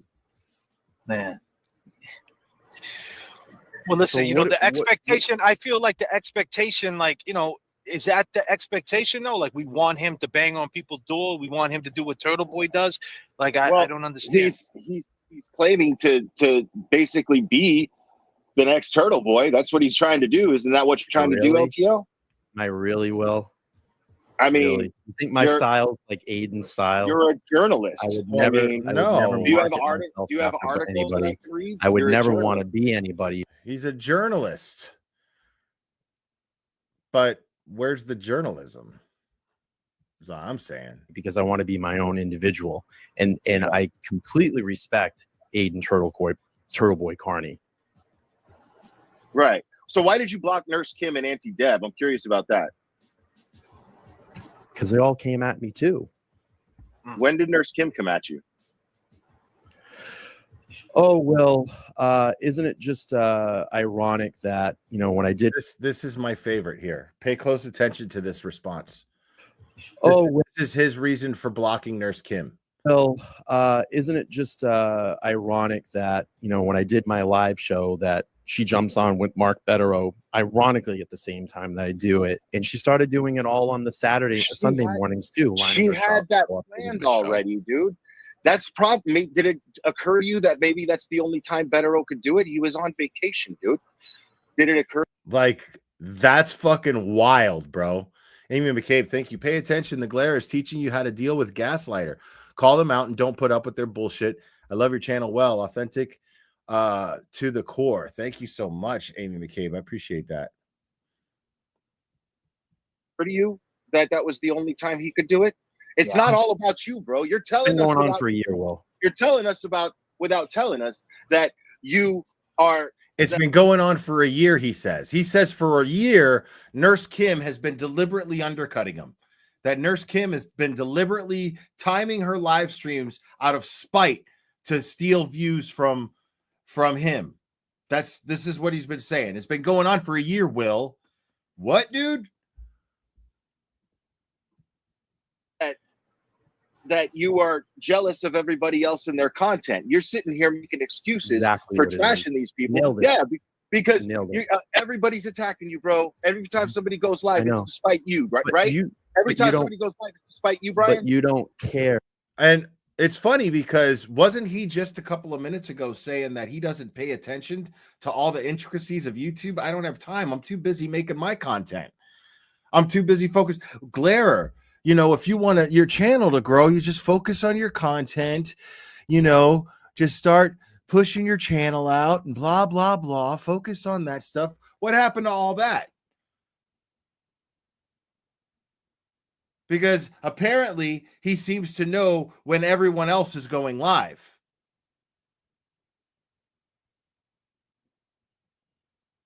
And here's the thing is I never know when the fuck he's going live. Amy McCabe, thank you so much. Here's an extra 10 for being able to read through what was not correctly spelled. You're the best. Thank you. I appreciate that. I mean, clearly he's paying attention to everyone else. Clearly he went on a spree of blocking because he was in a place in his mind where everyone was coming at him. And that was in his mind. Nurse Kim wasn't coming at him. Auntie Deb wasn't coming at him. Nobody was coming at him. The only person who called him out, said anything negative about him, even remotely, was me. This is even before I even did that live stream. All I did was make a comment.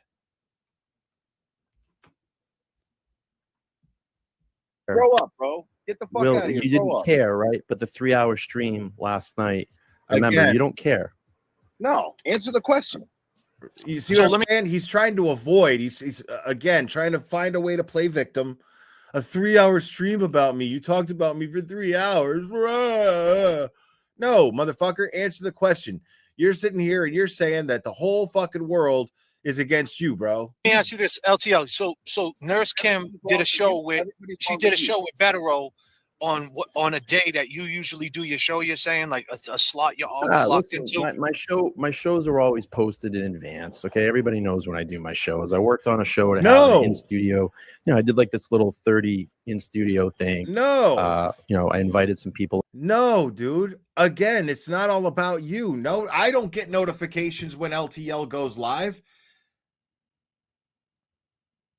I don't get notifications when LTL goes live. I used to go and look and see if anybody was live or anybody had something set up before I set mine up, because I normally plan mine at the last minute.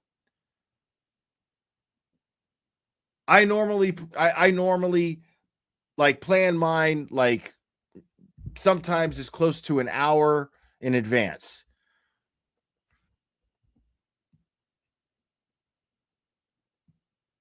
About to do a meet and greet with me and Mark Mazzamini. I worked hard on it. I mean, you don't know logistically what went into that, and I just found it ironic that at the we very know. We were the first ones to do a live stream live. We know how it works. And bro, how? Use your brain, dude. You have 20,000 more subscribers. Well, more like 12,000 more subscribers than I do. You just said it wasn't about subscribers 20 minutes ago, and now you're bringing that up. Let me finish my point. Sure. You just said that I go live at 15 minutes before you do to try to undercut you. That would be bad for me, dude. That means that people are going to gravitate over to you. If you have more subscribers than I do, and you have more pull than I do, how is it that I'm the one trying to undercut I can't you? believe that we're doing this right now. No, we're doing I'm it. saying, Will, what would you, Will? We're in the holding tank. This is my favorite. JFK's fucking terminology is fucking fantastic, bro. This is beautiful right here. Because right here, LTL is like, he feels cornered. I've got him on the ropes. Like, that's it. I've got him on the ropes. He's got nowhere to go. You need to answer the question, bro. Like, you know how you're looking right now. There's no way to escape it. You know how you're looking right now. And at this point, he's like trying to minimize it.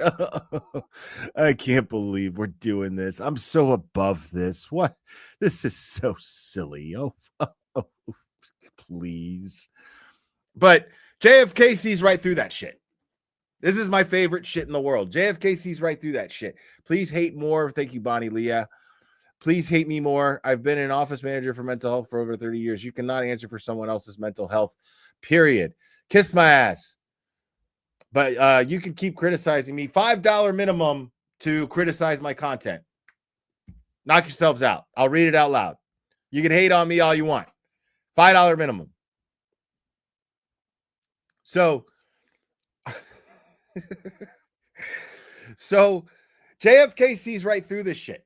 It's fucking beautiful. Right? Right here, he sees him going, oh, this is so stupid. I mean, we're really doing this. Are we really doing this? And JFK goes, we're doing it. And he goes, you're in the holding tank now. Like, if anybody's ever been to jail, even for a night, like, you get exactly what he's talking about. You're in the holding tank, bro. Like, you ain't getting out. You ain't getting out of this. I love that shit. As soon as he said that shit, I fucking lost it. In this right now. No, we're doing it. Will, what would you, Will? We're in the holding tank, bro. Will, we're all going to New Man in about an hour. I'm getting tired. I gotta go to bed soon. I'm saying your head is so far up your own ass that you project all around you. How is it that all of us are wrong and you're right? So LTL, yeah, you're right.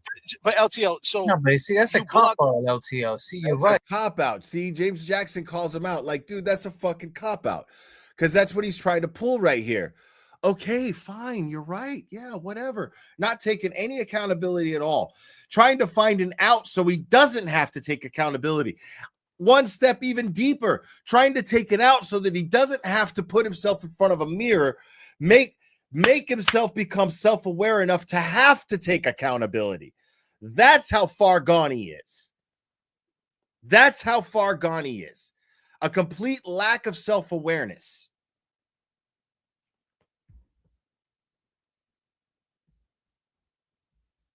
But you're not saying nothing, man. So I don't know. I can't. I can't. So if Nurse Kim on a Saturday gets Bettero, I mean, it's a Saturday. It's someone like Bettero. He's a lawyer. He works. Saturday's probably the only day he could do anything anyway. So I mean, why would you take it so personal? That's all we're saying, and that's what you're saying. It is. You think that Nurse Kim really did that on purpose? You really think that? Because not for nothing, you know, if Bettero gets on the stream, it doesn't matter what time you go on. Bettero's probably going to draw more, bro, for sure. Even Turtle Boy was saying tonight, dude, that if Bettero goes on somebody's channel at the same time as Turtle Boy, he's going to probably have less viewers. Like even Turtle Boy can't compete with Bettero. Like, it just is what it is. Like, you're a fool if you plan your shit at the same time as when Bettero is going on. You're a fool if you plan your shit at the same time as Turtle Boy, unless you just don't give a fuck. You know what I mean? Like, JFK does that too. He's just like, I'll take whoever is down to watch, man. And that's cool too. I actually admire him for that. You know? But yeah, dude. James Jackson is just awesome. So like I actually admire him for that. And that was why it was done that way. No, you think she did that? She did that deliberately to undercut you because she had some sort of problem with you, is what you're saying. So what happened with Aunt Deb? You realize how crazy that sounds, right? When I say it out loud. I'm nuts. Like JFK is just like not having this. He's like, I've seen this shit a million times. He's just too fucking nice. And this is the thing. I don't know anything about JFK, and he can correct me. I mean no disrespect to him when I make this assessment. Okay? But I get the feeling that JFK probably was a more quick-tempered person at one point, and then put in a lot of inner work to be someone who is just like, I want to be I want to put positivity out. I've learned the power of positivity. And I could still be somebody who you don't fuck with, but I could be like, I could tell myself I was as nice to that person as I possibly can be. I tried to make this as positive of an experience as I possibly could. Like, I feel like he has that kind of, you know. So here he is. This is a dude who knows people like this, dude. If JFK is 49 years old and comes from the cut that I know he comes from, he's seen dudes like LTL a million fucking times. He's just more inclined to be empathetic towards them than I am, because I'm the guy that looks at it from the perspective is, because there was a time where I was like LTL in the sense that I just felt sorry for myself all the time, and I felt like fucking the world was all against me. Everything was the world's fault. Every bad thing that was happening to me, it couldn't have been the decision making that I was in. It couldn't have been the lack of fucking accountability that I was taking on my life. It couldn't have been any of those things. It had to be the world and the universe and it just not liking me and everybody in it not understanding me. And one day I looked in the mirror and realized I hated that guy. And I refuse to ever be that dude again. But see, that's what I'm saying is JFK is probably, he's more inclined to be like, you know, hey, okay, man, you know, and just always be in an upbeat have an upbeat outlook on it. Me, I'm going to look at it and be like, dude, if I got to fucking put in all this work to not be you, then how come you don't have to put in all this work? You expect me, after I put in all this work to not be you, that I'm going to sit there and suffer the likes of you? No, dude, you're fucking crazy. Why the fuck do I got to do that? If I'm putting in all this fucking work to be as positive, to be somebody that contributes to my environment rather than sucks from it, If I'm putting in all this work to be that guy, why can't I hold you to that same standard? How does that make me an asshole to hold you to that same standard? That's all I'm saying. That dude is 47 years old, 48 years old, Brian.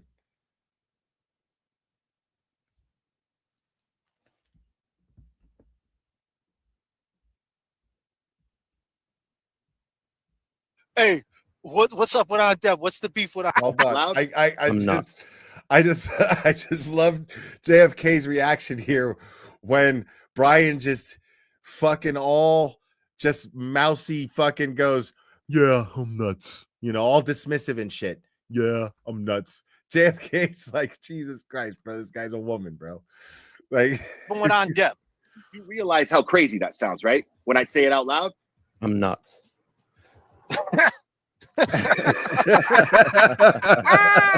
Hey, what's up with Aunt Deb? What's the beef with Aunt Deb? Who knows? I don't know. Maybe it was a mistake. I went on a blocking rant there Yeah, when everybody okay, was bro. saying God shit. damn. yeah. I accidentally fucking blocked Auntie Deb on a blocking rant. Get the fuck out of here, bro. Hey, listen, Stop man, it. keep doing your Stop thing, it. bro. And I'm happy that tonight, though, honestly, LTL, you showed some grit to me, man. Tonight, you did your show the same way you did it. You didn't feed into the bullshit. And I'm happy that you accepted that super chat and spoke on Francis tonight with Todd. If Todd wasn't on your show tonight, I wouldn't have been able to get that little piece right there. I can use that every single night on my show. So I appreciate you for that.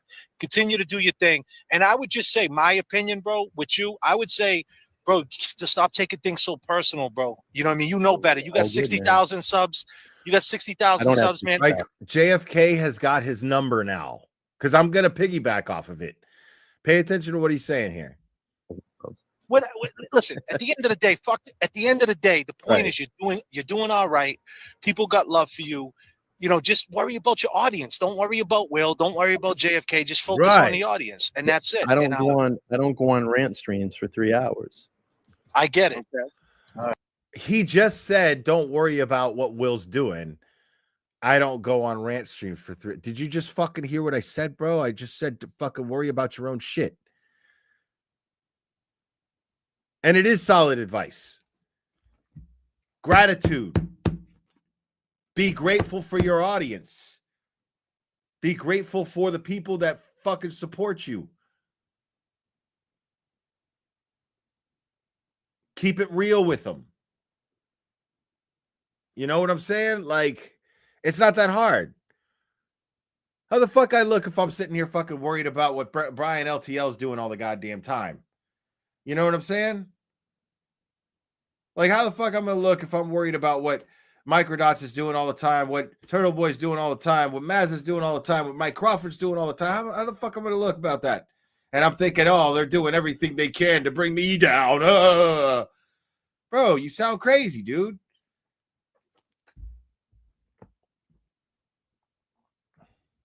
But the Glare will, and he's letting you know that's what he'll do. So that's I mean, that's what he does. Here tonight. Fucking right. Well, that's why I was hoping here to come here tonight, and I appreciate Will saying I have okay content. That was good, Will. Damn, you hinging on that? You hitching on that, bro? JFK just called his ass out right there. Like, dude, he was fucking hanging on to that shit the whole time.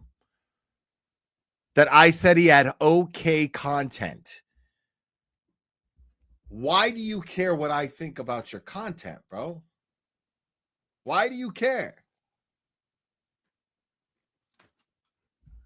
Like, if you go on not giving a fuck, you know what I mean?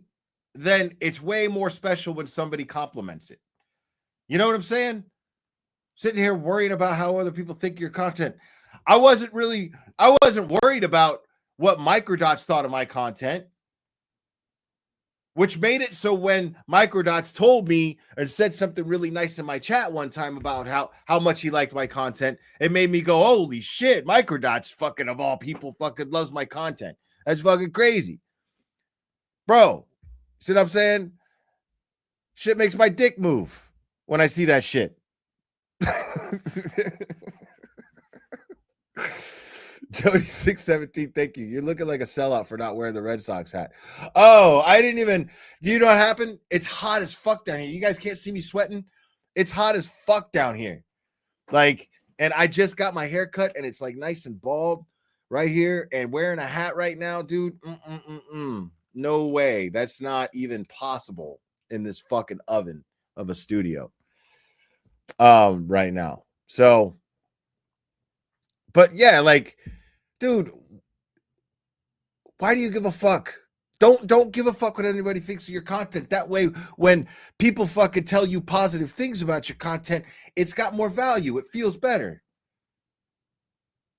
Like, if I sat there worried about Microdots and what he thought about my content before he complimented it, if I sat here and went, oh my God, I wonder what Microdots thinks of my content. I hope he's, oh my God, blah, blah, blah, blah, blah, blah, blah. If I started doing that, when he does say, I love your content, Will, all I'm going to get out of that is just a little sense of relief. Okay, phew. Okay, cool. I'm not going to be like, oh shit. You know? And yes, a dude like Microdots telling you that he likes your content feels that fucking good. Just in case you're wondering. In case you're wondering. That's facts.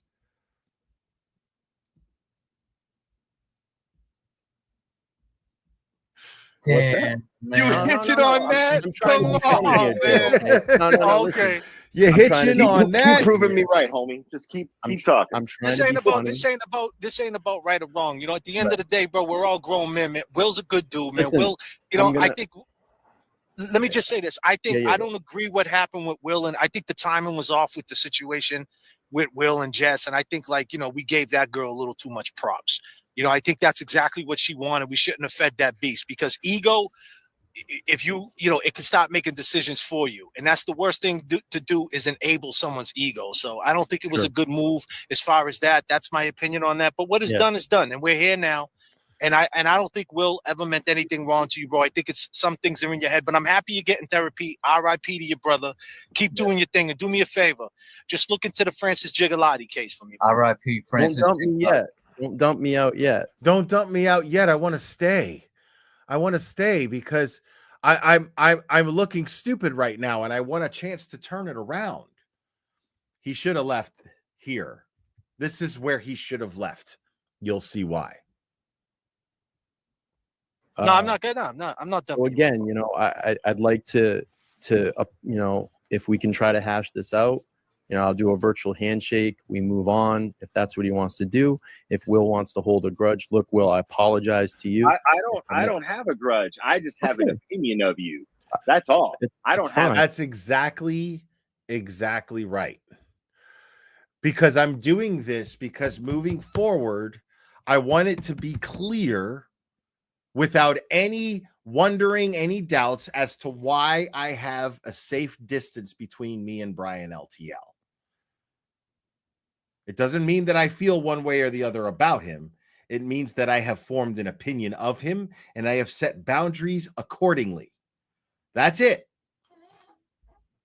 But I don't want to hear any shit later. Will, what the fuck, man? What's your problem? Blah, blah, blah, blah, blah, blah. No, this is it. This. It is being demonstrated to you right now. Feelings one way or the other about it. I'm saying I just know. I just see. That's all. That's it. Okay. Like, So what do you? I know what boundaries to set, and that's it. But I don't owe you anything. Okay. All good, man. Then I just move on and you can move on. Right on. Sweet. So there's gonna be. So I think what LTL. Are you gonna go on and talk about me tomorrow, or for a week, or weeks now, or are we gonna hash this now? This is what he's concerned with. He can't stand people saying bad things about him. It drives him crazy. It gets under his skin. He can't hack the risks of being an internet personality. You have to get thicker skin. This game requires thicker skin. And the more popular you get, the bigger you get, the thicker your skin has to get.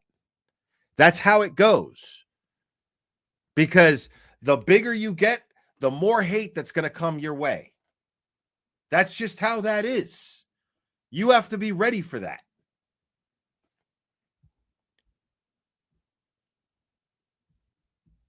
I'm going to talk about whatever the fuck I want. There you go. How's that? How's that? So I'm a bitch, right? Am I that? Do you want to just say? You can say it to me now. We can get it out here on JFK show. You're a bitch. Get it all out. Oh man. Oh, man. Glare, come on. Why is he got to be a bitch, though, Glare? Come on, you know that's a little too much. Glare, that's Why does The he have to be? reaction, I have to play. I have to play that again. Man. Here on JFK show. You're a bitch. I have to. This it's their reaction. Because listen,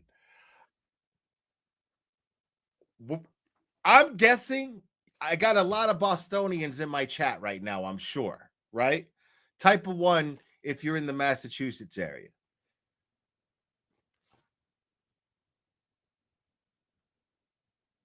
Type of 1 if you're in the Massachusetts area. Now, what I'm thinking is,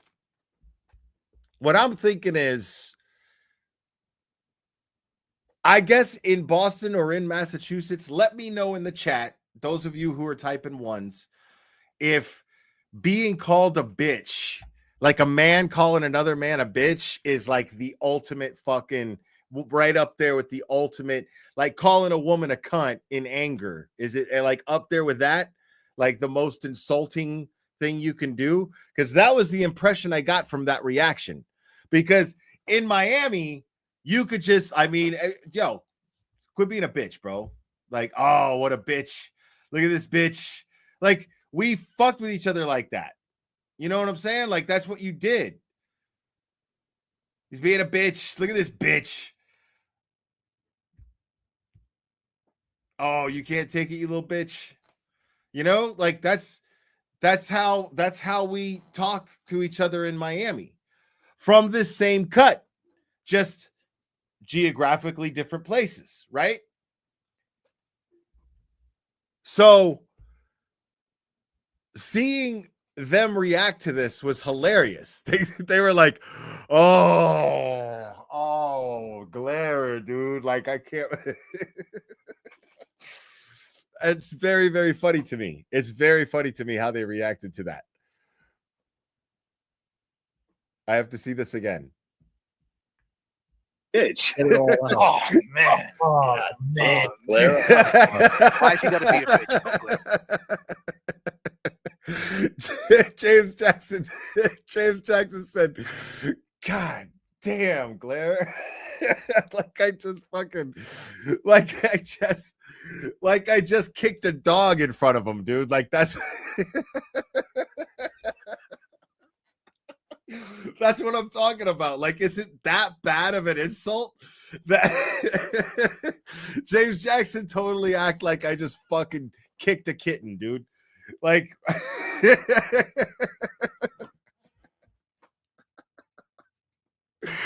he goes, God damn, Claire. I have to see that one more time, bro. That shit is so funny to me, dude. That, do you want to just say? You can say it to me now. We can get it out here on JFK show. You're a bitch. Get it all out. Oh man. Oh, man. Glare. Come on. Why is he got to be a bitch, though, Glare? Come on, you know that's a little too much. Glare, that's Why does he have to be? I mean, that's a tough word right there, man. That's a hard one to swallow. Yo, if the panty liner fits, bro. Are you gonna get cringy tomorrow? Wear your Boston hat and Boston shirt and say that you're all Boston because you're not Boston, bro. Bro, Say that. God damn, Will. You got a You're not point there. Boston, Will. Now, You got a point there, Will.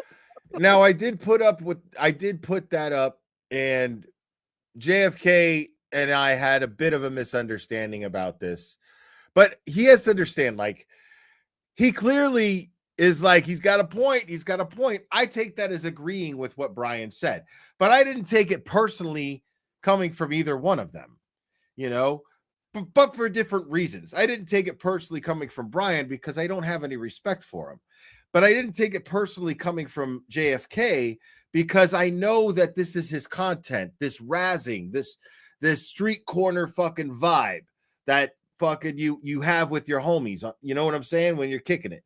Like, that's all that is. Like, it's just razzing, good fun, you know? Like, that's the vibe of their show. And I love that. That's part of what I love about it. Yeah, it's kind of like a roast, you know? Like, that's okay. You know? And I get how Bostonians are so fucking proud. And that's actually why I love it. But let me tell you something. What's funny about what Brian LTL is saying is Bostonians don't even want to claim him. Like, how am I more popular in Boston than he is? And he has the balls to say that I shouldn't be rocking Boston gear. I didn't put that. Don't make no mistake that I didn't put this poll up here.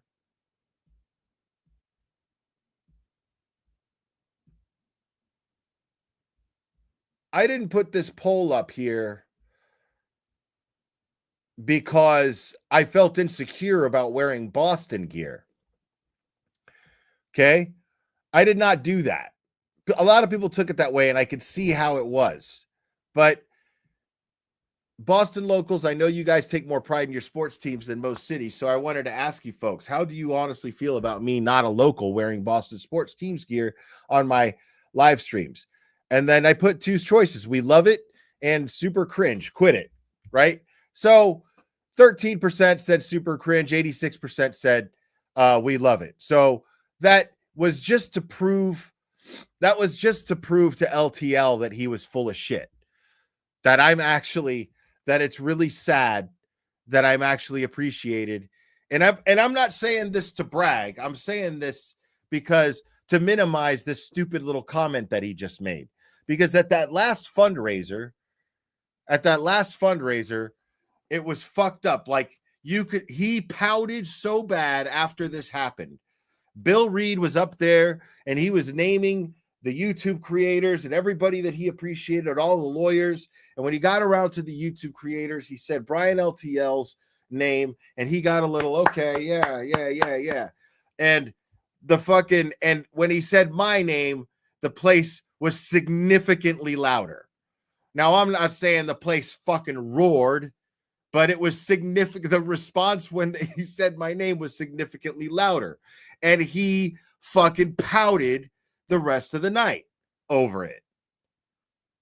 Now, that has nothing to do with anything other than I can't help that I leave an impression a certain way with my audience. I can't help that. I can only hope to do that and then be grateful if it happens. That's all I can do. So that's not my fault, dude.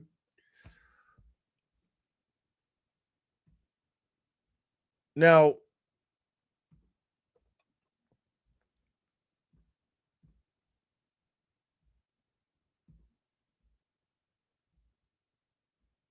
this is almost done, but there's thousands of other Bostonians that disagree with you. Thousands of other Bostonians that disagree with you. God, I mean, that's you're not born here. I mean, that's a fact. I gained probably, since I started covering the Karen Reed case, I've gained probably 30,000 subs. And most of those are Massachusetts locals. So, I mean, that's a fact. I can't tell you how many times I've had this chat on and I've been live where people are saying, you're one of us. You're Boston. Every time people come up to me, dude, the Boston gear that I have, most of it was gifted to me. Most of it was gifted to me by people locally there when I go visit. So I don't claim to be Boston. I only claim to be grateful for the embrace that I've received from Boston. And I choose not to squander it. And so I'm happy to rock their sports memorabilia on my head and on my back. I'm happy to do that proudly.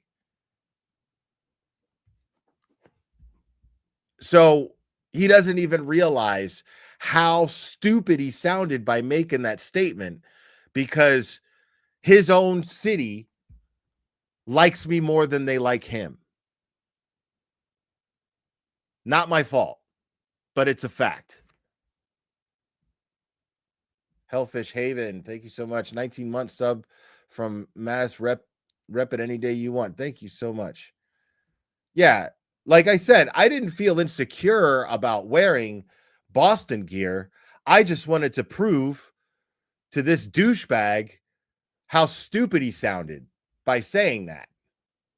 Wear those Boston hats and my Boston gear as a tribute and a thank you to the support that I get out there. How did you find out about the Karen Reed case? And I wouldn't expect somebody like you to understand. Oh, this is fun. This is really fun, folks. You're gonna love this one.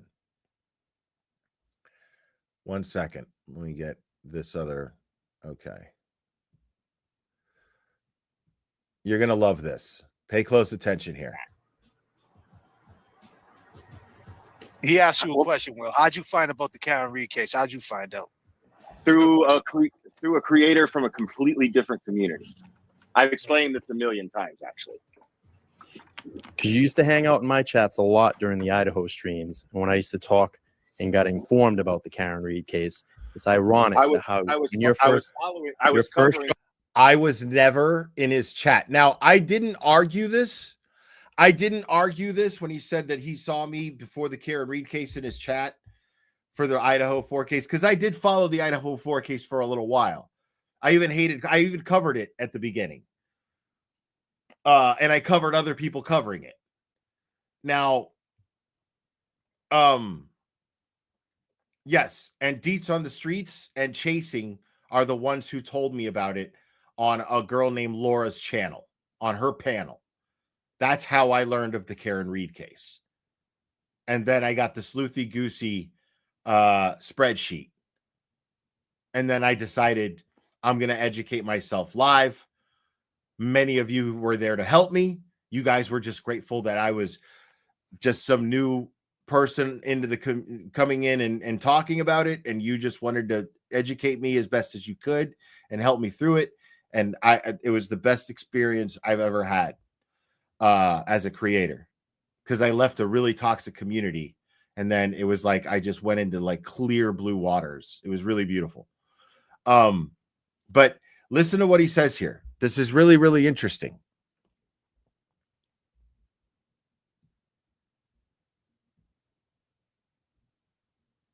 About it was very close right after I announced it, and you were in my chat that day. Wow, bro. So are you sitting here implying, that I took on the Karen Reed case because you did? Are you saying that shit out loud on a live stream, homie? Thank you so much. I think that's what he just said, Will. I asked you because after I announced it, and you were in my chat that your first show about it was very close right after I announced it, and you were in my chat that day. Wow, bro. So are you sitting here implying, that I took on the Karen Reed case because you did? Are you saying that shit out loud on a live stream, homie? I think that's what he just said, Will. I asked you a fucking question. Answer me. Oh, yeah. God damn. Be a man. I hang out a lot in my chats, Will. Yeah, because I support. I was never in his chats. Cherry checked. Cherry went back and looked. Like, see, Brian doesn't have a Cherry. I do. Cherry went back and looked. Cherry also put together a very, very interesting little piece of information as well for me, which we're going to get to in just a second. You're going to love this. This is going to be the best shit of the night. Their channels keep proving me right.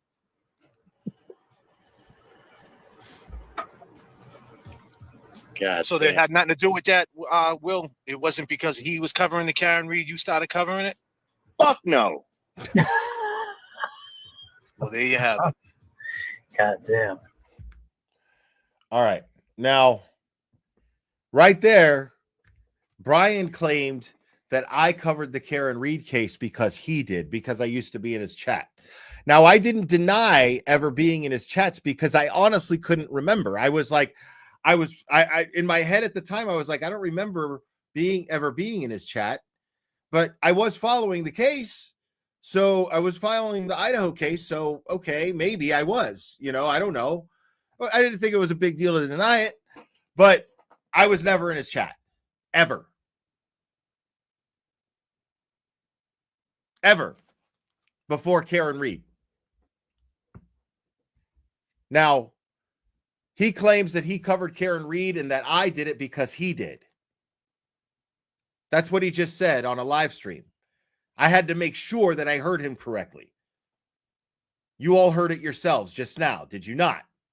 So now, this is what we're going to do. I'm going to show you what I tweeted last night. And again, thank you, Cherry, for doing this and checking. Right here, I write, on JFK and James Jackson's show, Brian LTL and his train wreck of lies claimed that I covered the Karen Reed case because he did. Let's look at the dates on these, shall we? As you can clearly see, my first stream on Karen Reed was on 9/22/23, September 22nd, 2023. Brian's first stream was on September 27th, 2023. 5 days after. If you'd like to hear me wreck this lying coward, click on the link below, timestamp, which is what we're doing right now. But here we go. There's the date. This is mine right here. September 22nd, 2023, right there. His September 27th, 2023, his first one.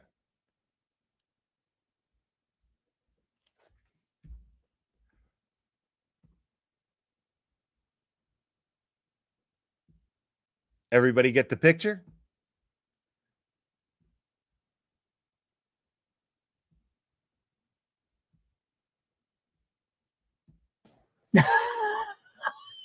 Well, there you have it. God, With that, Will, it wasn't because he was covering the Karen Reed you started covering it? Fuck no. Well,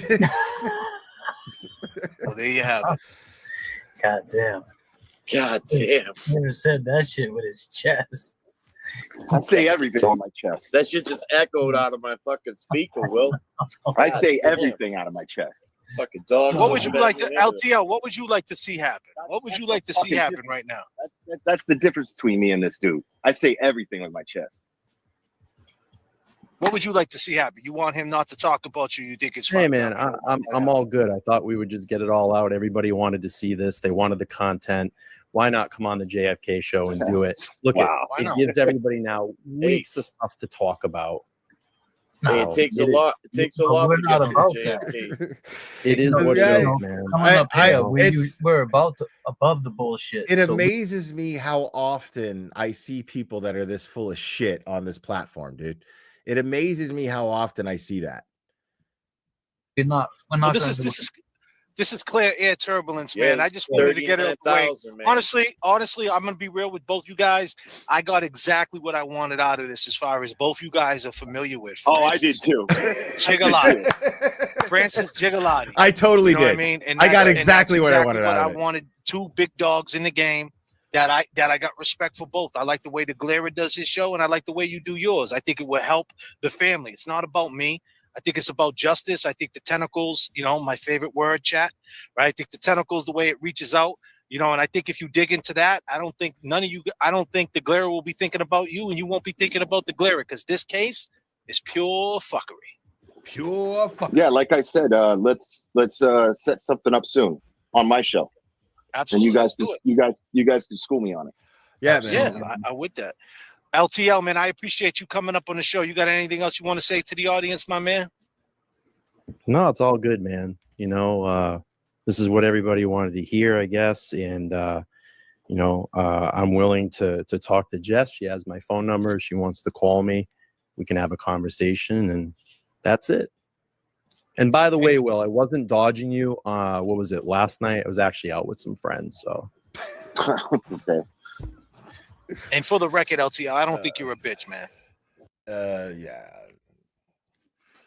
Yeah, I wasn't dodging you, dude. I was actually out with some friends, We had some martinis, you know what I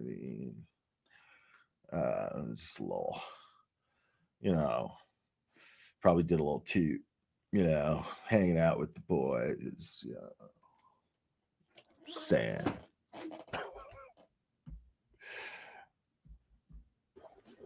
So I think don't let, I'm just going to let you know, man, whatever this is doing to you, if it's messing with your head, I don't know what it's doing. I am not a mind reader, but please don't let it mess with your mental health, man. Sleep on it for a couple days and that's it, bro. And just get past it. Keep doing what you're doing, man. Yo. Yeah, man. Keep up the good fight, homie. Yeah. Okay, well. I respect you guys for coming up here. Right on. Thanks, Kevy. It's nice meeting you too, by the way. Seem like a cool dude. Nurse Kim loves Kevy Kev. Well, guys, I appreciate you, Will, and I appreciate you too, LTL, man. I'll talk to both you guys soon, all right? All right, homie. Have a good one. Peace All and love, Thanks guys. for having me. No doubt. Peace, Claire. Well, there you have it. Yeah. Damn. All right. So there's that. So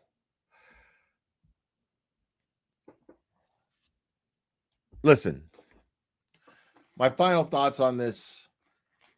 I mean, can anybody deny that this dude is completely full of shit? Is there anybody in this chat that can deny that Brian LTL is completely full of shit? And I'm not saying how to feel about it. I'm saying, is it not a fact that this dude is completely full of shit? I mean, that shit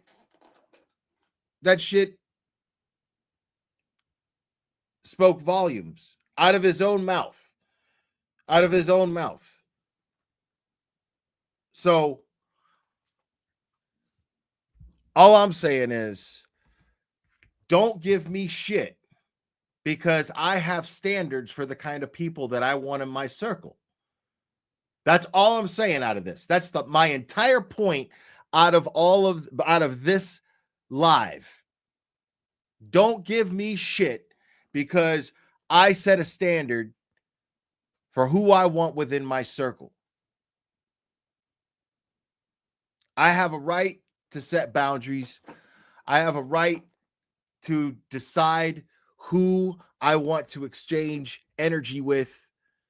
I have a right to do that. And it doesn't make me a bully to point out why.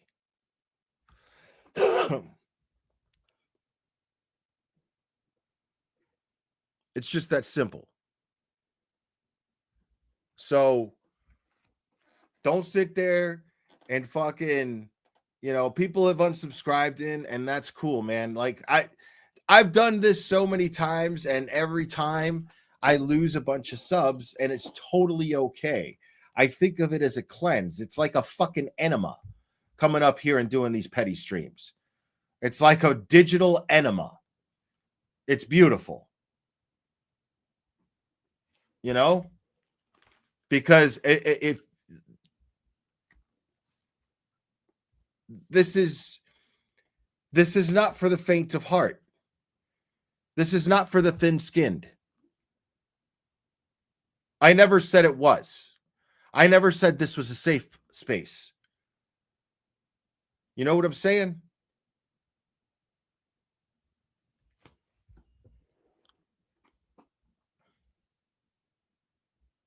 So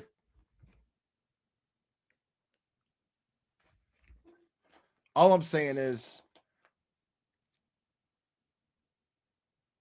listen, I actually want good things for Brian.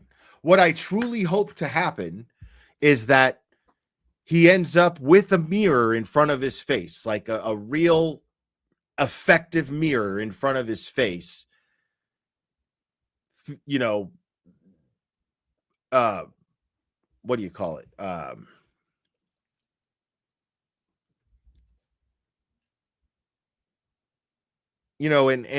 And be able to just really realize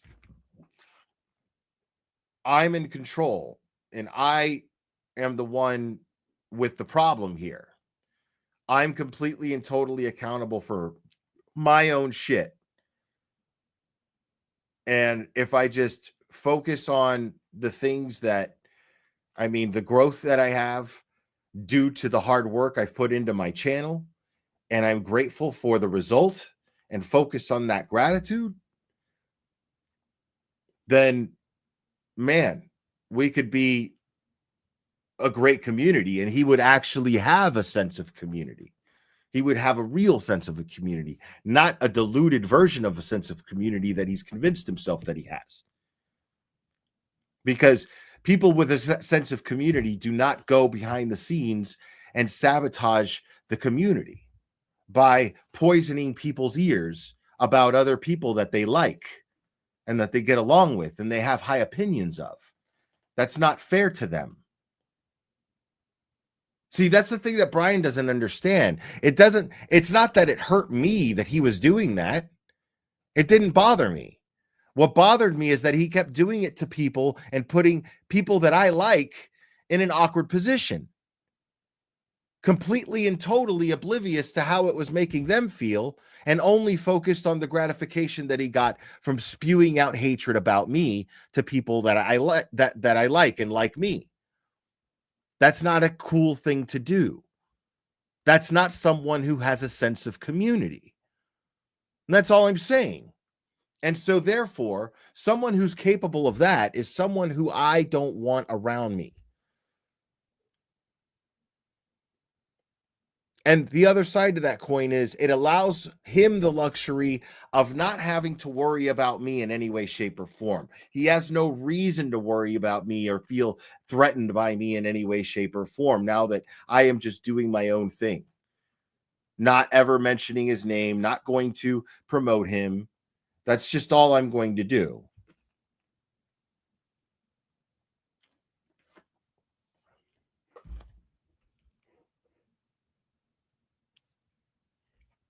So, you know, again, it's not hatred. It's just, you know, I wanted to lay out in detail exactly why I'm absolutely justified in my feelings and in my actions that I've chosen to take.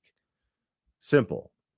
I just don't, I don't, this way, those of you who don't understand it, despite how clear I was, I don't need you to understand. I don't care if you do. That's the luxury that comes with explaining something so clearly. Is if you don't get it, okay.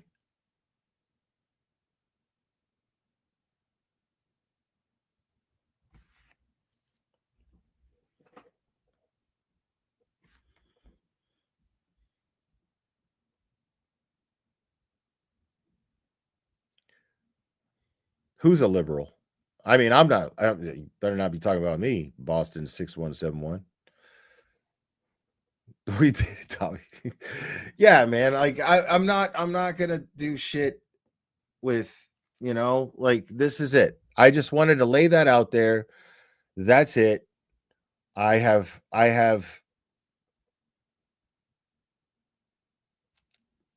that's it. Amy McCabe, thank you. I hate that he said you are not Boston, because anyone from Boston loves people that love Boston. We love you, Will. Full stop. Thanks, Amy McCabe. You're always so awesome. Krista Bolster. Will, I am at the start of the stream. You are right, and you showed what a man of integrity looks like. P.S. Thank you for tonight. My dad is failing, and I am at the hospital. You helped. Oh my God, I'm sorry about your dad. Prayers, seriously. Thank you. Yeah, man. Like, yeah, dude, I've been there 6 times, and every time I'm nothing but embraced. You think that Brian's opinion of how Boston thinks about me matters or mattered at that moment? Not even a little bit. Not even a little bit. Like, the reason why I put the poll up, as I said, was simply to point out the fact to Brian that he's fucking retarded. That was the whole point. That was it. So,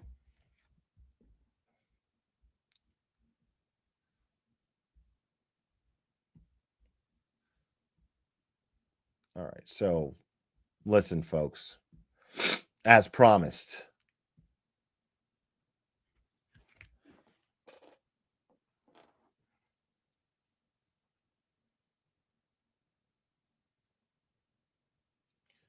phone lines are open. Oh, I should get, hold on.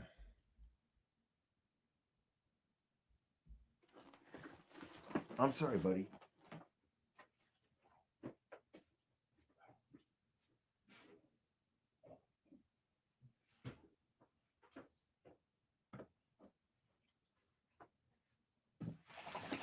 Oh, okay.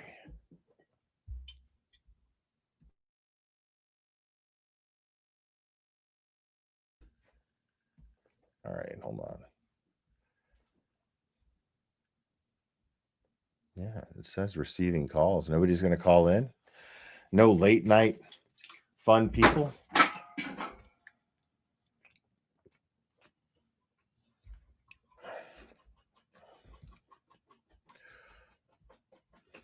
Nobody's in the mood to party line.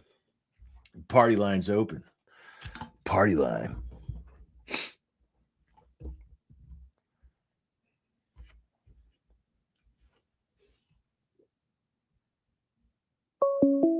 There we go. Call from You're on. Who am I speaking with? Kathy. How are you? I'm well, Kathy. How are you? I'm wonderful. I was listening to your show tonight. I have been taking a break from everything and didn't know it all that was going on, but it was very interesting and thank you for your opinions always. Oh, well, I'm glad that you're enjoying them. Thank you for listening. Yeah, everybody has a right to their opinion, and it's called freedom of speech, and that's why we're fighting for Turtle Boy, exactly. Except for Cherry, she's a red coat, so she doesn't have a right to an opinion. Yeah, I figured that out in her chat tonight. But I love Cherry. She's an awesome woman. Yeah, she's great. And I just wanted to bring up another court thing that's going to be coming up, and I didn't know if you had heard about it. Aaron Spencer. I've heard the name. Refresh my memory. Yeah. Aaron Spencer is the dad who protected his child, his girl, who had been SA'd by this other guy. I'm sorry, I can't remember his name right now, but he was actually a police officer for many years, and he had been SA'ing a lot of young girls that have been coming to the and speaking out on different chats. And the father, he went, okay, excuse me, let me go back. The guy got arrested, and he got out on $5,000 bail, and went back that same night and kidnapped the same child, the same girl, and a dog was barking. The father got up and found that his daughter was missing, and went and got in his vehicle and found the guy and his girl, and he told him to let his girl go.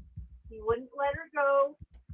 He had something in his hand, and he shot the guy, and where he is no longer living, and he has $100,000 bail thing. Don't quote me on that. But the kid's okay? Yes, he saved Okay. his child. All right, so but he's being charged? He got charged with was it a whole bunch of stuff. I can't remember how many different things. Murder? Did he get charged with murder? Yeah. Wow. The guy kidnapped his child and have been SAing her for a long time. And she was the only one that was going to be a witness at this court date, this court. And do you think he was going to, this is just my opinion, I don't think the daughter, he was going to let her survive. Well, of course not. That's usually what happens. You know, unfortunately, But like a dead, SA victim. Oh, I don't even like saying SA. A dead rape victim or sexual assault victim can't talk. Can't point them out. Well, and the other problem with this situation now is the judge who let the evil guy, I wish I could remember his name, sorry, out on the $5,000 bailout, is the one who put a, what do you call it when you put nobody could talk about it. He put a hold where nobody could talk about it. A gag order. Thank you. And his lawyer went to the higher court, and they did get that removed to a point. Okay. And trying to hide what she did. And so you're saying Aaron Spencer? Correct. He's the All right. father that protected his child. All right. So Aaron Spencer, right? With 2 A's? Correct. Okay. Aaron Spencer. All right, Cherry, jot that down. Aaron Spencer. All right. And, Kathy, I'm gonna take the next call, okay? Okay, thank you so much. All right, thank you. Bye-bye. Wow, that sounded Mary. interesting. You're on. Who am I speaking with? Hey, Will, it's Mary. Happy birthday, Cherry and Will. Yeah, it's Cherry's birthday, not mine. Okay. Yeah. Be that way. Cheese emojis in the chat. Blast the cheese emojis. Cherry loves cheese, and it's her birthday. So blast a lot of cheese emojis in the chat. I'm too freaking lazy. Somebody else do it. Hey, follow that Aaron Spencer case you were talking about. It's crazy. It sounds crazy. I'm gonna look into that, man. I'm gonna look into that. Yeah, that's gonna be the big one. I can't stand my voice, so I apologize to you and your chat. But this same shit happened after the Depp Heard trial. I mean, who the hell owns time slots? You're gonna ask Bettero to come on and say, "Oh, let's call Brian and see if it's okay if he comes on." What the fuck? Oh, yeah. Yeah, it's just the delusion. Thank you so much, Brian Haley. Appreciate that. I mean, dude, the way the phones work, man, if you get through, you get through. That Cosgrove getting through is a miracle.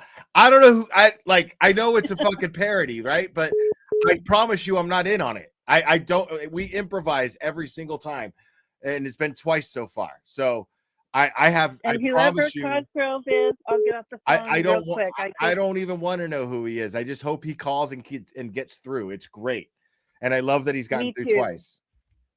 Me too. So I won't keep you. But this is bullshit. And this split, I'm not saying to you, it's just funny. The exact same thing happened after Depp because everybody loved Emily and Rob and Ian were on the channel. And oh my God, it went nuts because people wanted time slots and guests. And it's like, hey, it was too much, man. It was too much for me, bro. I didn't want nothing to do with that shit. I like just being able to do whatever the fuck I want here. I don't mind. I'll work around everybody. That's how I've been. Cherry can even tell you. I'd be like, well, this person's going on live now, and I'll probably just do it later on or tomorrow, whatever. And can I ask you a question? You don't have to answer, but I don't know. Do you make more money if you're live? Because what the hell is wrong with Replay Crew? Is there a difference? For streamers? Well, yeah, you do make more money live because people want to see their comments highlighted and everything, and now you can in replays. There's something called thanks, right? There's an option there called thanks where it's the same as super chats but for replays, so you could still donate on replays. Okay, I wondered what the big deal was with everybody watching who's going on and going live. So I guess that kind of makes sense, but it's not okay. And it made me mad, and I never get mad. I'm usually on Cherry's side, but I'm way past you, Cherry. I'm more pissed off. And I'm going to let you go. Happy birthday again. Let's hope Cosgrove calls in. And just love the channel. And sorry you guys had to listen to me. No, Good you, night. you sounded great. Thank you so much. Okay, Bye-bye, Mary. Will. Oh. Oh.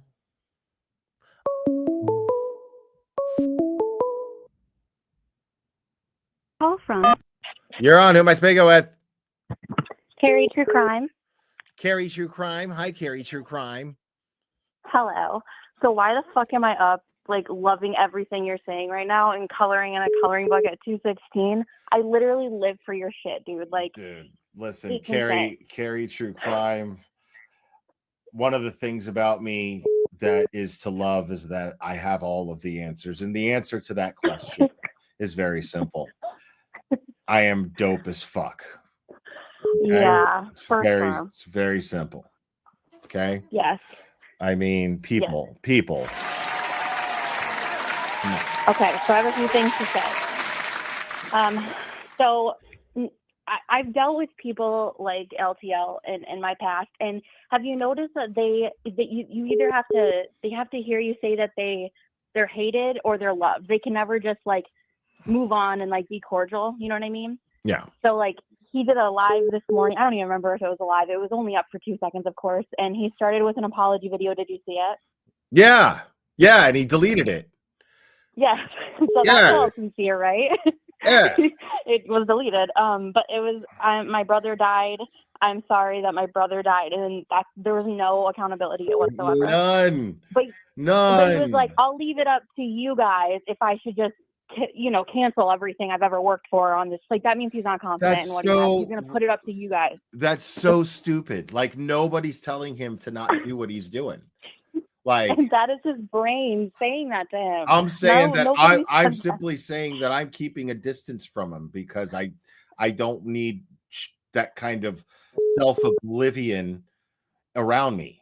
You know what I mean? Yeah. That's all that is. Yeah, exactly. So another thing is too, like, people keep saying like he has the video, he doesn't have the video. I don't give a shit if he has the video. The fact that he knew what happened in that video and he never told us, that is the problem. And then to come to find out, Turtle Boy posts today that LPL told him what he saw in the video didn't look like murder. No fucking wonder he didn't want to tell us he saw the video. And that is dirty. That is disgusting to me. He's told several people like the same story from different people who don't even talk to each other, going, yeah, like he pulled it out from his and showed me and fucking just showed me a little clip just to prove to me that he had it.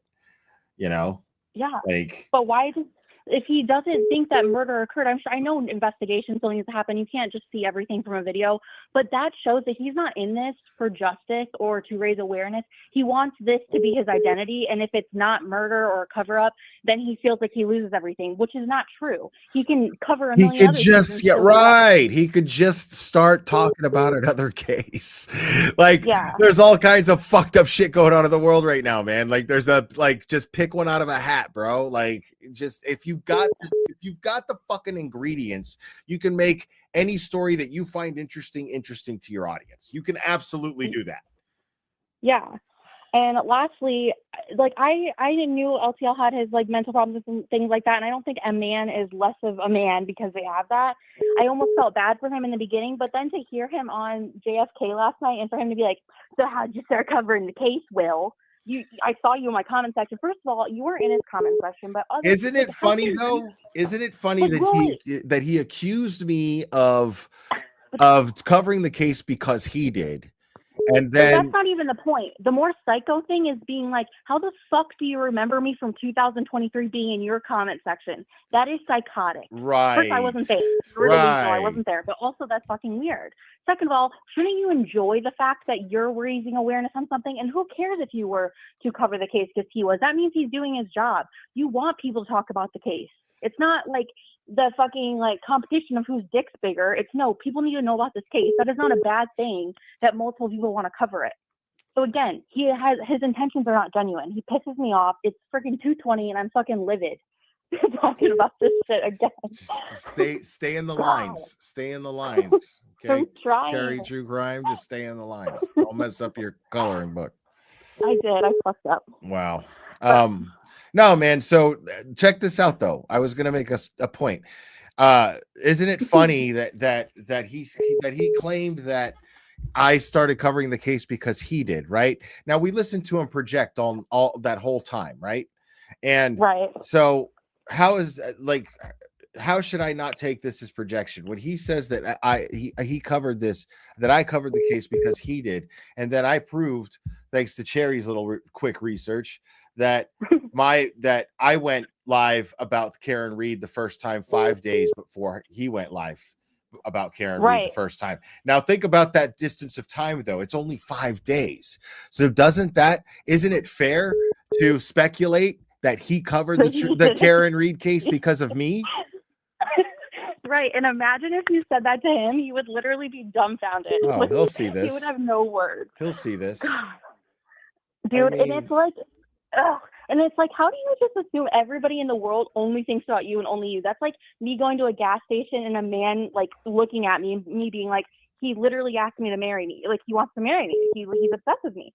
No, you're fucking strangers. Like, that's fucking weird. Dude, there's so much. And if I was like a dick and I hated this guy, there's so much more shit that I could have gotten into.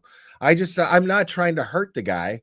I'm just trying to explain to the community, because apparently I owe the community explanations why we as creators owe the community explanations why we don't fucking like and get along with people. You know what I mean? So whatever. So here I am, and I'm giving you guys a fucking very thorough explanation as to why I don't want this fucking dude around me. That's it. And he's something in the community that's like well known, and like people listen to him, and that's dangerous. That is the problem. He's not just some regular fucking dude or whatever. Okay, and I'm sure his dick just got bigger hearing that, but still, you know what I mean? Like, but also like, what the fuck was I trying to say? What was I saying? I don't fucking remember. I just lost my train of thought. Yeah, it happens to me all the time. It's all good. I know. But okay, I'll let you go. I gotta concentrate on business, like coloring right now. Okay. But I appreciate you doing the stream so late, because I didn't want to miss his live, because you guys do it at the same time a lot. So. Right. Yeah, I hope I didn't step on his toes tonight at fucking 11:30 at night. Well, it's 2:23, but yes. Right. Well, I started at 11:30 is what I'm saying. Okay, you're right. All right, Carrie. All right, well, thanks for taking my call. All right, have a good one. You too, bye. Call from. You're on. Who am I speaking with? Hi, it's Lisa Marie. How are you? Hi, Lisa Marie. Can you make me a peanut butter and banana and fried peanut butter and banana sandwich? Uh-huh. Thank you very much. No, it's just so funny because I found you like after the first trial, because I was like cleaning up my mom's apartment, and she had just passed away, and no more cable, and I only had YouTube. So I found all you guys, and I don't know. I just want to like say thank you, because like, I don't know. It's like you had this whole thing one time about gratitude, and it was just so crazy to me because I had just heard this on like a self-help thing on YouTube. And then you said it, and I don't know, ever since then. So I've always wanted to call in. I've been like, I always tweet you guys, and I'm always on you guys' chats and all that. And I'm Lisa on there, whatever. All you guys. I just wanted to say thanks. I've always been calling in, but I guess now I am because it's late, so I got you. But I just wanted to say thanks. Right on. And I'm from Mass, so. And what? Like, I'm from Mass, of course. Okay. I've been outside, boots on the ground, as they say, and right and, on. Thank you for that. I know. By the way, thank you for that. No, seriously, man. Like Like you guys are soldiers, man. Like, not for you. Yeah. I mean, you guys are the ones that showed the world the kind of support Karen Reed was getting and inspired more people to come out. Yeah, it's crazy because it's like seeing all that and everything and being out there, and you and Scott and Sugar McGinnis, Boy. guys like Scott McGinnis and everybody, man, you guys are just fantastic in that way. Like that, like I hope you guys understand how important it was for what you guys were doing standing out there. I mean, it so was like, it brought like tears to my eyes. Like, I'd be out there, and like I have a picture with me with like with Aiden. Like it was just, you know, it's just so funny. Like I don't know. It's just it's so hard because it's like so many people around the world like have like resonated because it's just there's so much corruption like everywhere, but it highlighted everything, you know, and it's just like the fact that I mean, like, the real shit's coming out soon, man. Like Turtle Boy, woo, Turtle Boy is about to lay it down. Like I am here for it. Like exactly, like it's like I feel like you all gave a voice to everything. And I'm sorry, but like with the Karen Reed trial, the way it was covered, and I don't want to get political, but it's like, of course it was going to be like, I'm not going to get political, but like I was in Dem, but not anymore. And it's like they all control it all, but not anymore as far as the media. And it's like Morrissey and all them, they have to be voted out. It's like, I just feel like I'm not going to get political. I'm not a Dem anymore. Morrissey needs to be voted out. Yes, it's like enough is enough. Like I lost friends because there's a rumor that Michael Morrissey's wife wants him to retire and not run again. Oh. Yeah, like he's I think he's 71 years old. I think he's 71 years old. So his wife is like, just fucking like, just retire. Like the world hates you. You know what I mean? Like the world fucking hates you. Like just let's move somewhere quiet and fish. Yeah. You know what I'm saying? Like I mean, the arrogance, but it just shows the arrogance of that political party. I'm sorry. And the way I said to my mom, God rest her soul, before she died, I'm like, no, and they're not the JFK party anymore. It's like, this is like, look at them now. Like, I'm sorry, but yeah. I mean, how could she still? How could anyone still? No, Cherry. Yeah. It's like enough. It's just, and that's why I feel like at the beginning there was just so much with the media against her. He's not banging KP. I think KP even has higher standards than that. Come on, like being realistic, like come on. Nobody's fucking Michael Morrissey, dude. Like there's nobody doing that, dude. It's not a thing. And the other thing is, what happened to Aiden? I mean, the absolute corruption and like the cover up, and like that they have proof that the actual DA, that Mello was on the phone with him. I mean, this is crazy. This is like a movie. They're gonna, that's why they're making a movie about it. Like, of course, but it's real life, and it's as if like it didn't happen. Like they're gonna in some cases, they're gonna put Mello on the stand, man. I love that shit. Well, we hope, but the fact that it's still going on. I want to go for that. 105 fucking years. I want to be in the courtroom for Tully. It's insane. It's insane. I mean, like we know how ludicrous this is, but the fact that this is actually still going on and real, like, you know what I'm saying? It's just, I don't know. It's just crazy, right? It's bananas.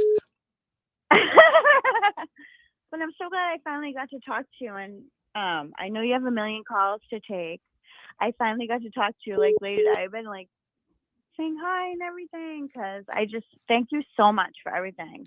Hey, thank you. So funny because for 2 years I've been saying to my mom, God rest her soul, before she, that I was like, oh, I want to move to Tennessee, and then every content creator that I was following was from all of a sudden was in Tennessee.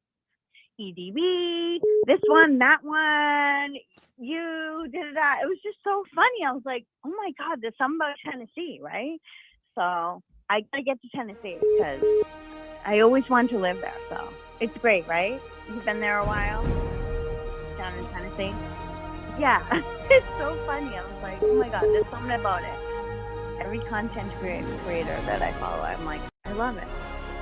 So thank you so much for taking my call. I know you probably have others, even though it's late, but I'm so glad I finally got through. I don't even want to hear myself afterwards because it's all going to be horrible.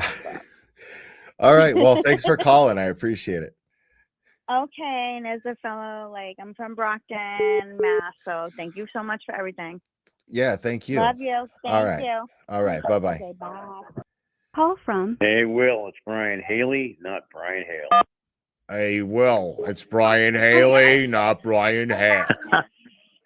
What's up, buddy? What's up, homie? I'm here to, kind of, I don't need to do it, but to, kind of lift your spirits. I played hockey all my life, and I'm so glad that you did this tonight because I've been holding something in for a while that's going to shock you. All right. But a month and a half ago, I was flipping around. You weren't on. Turtle Boy wasn't on. I ended up on. They were doing a fundraiser. No. And Wait. they were bopping around. Money. And BLT kept mentioning, I donated some money. I could sense that there was some tension between him and the LV cops. You know why? Because when everybody came on, I think it was that guy calling all beings. He was doing the thing, and he was having everybody say hello to each other, and BLT didn't even acknowledge the LV cops. And Brian's probably going to kick me off his page, and he's probably listening. And I've been very nice to him.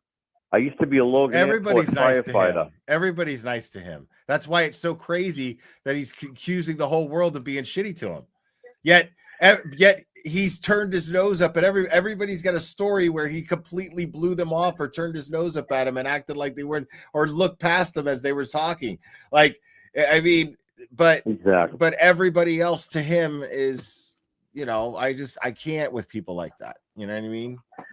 Yeah, and nobody needs to lift your spirits. You are your own person. Right. I kind of, you got to kind of give me some of these women though. I'm probably the only guy calling in the last hour and a half. You got to share the wealth a little bit, brother.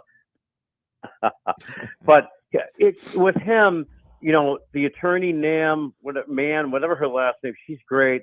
I used to work at Logan Airport. The state policeman that he has on Monday night, he's fantastic, but it's starting to turn into a rerun.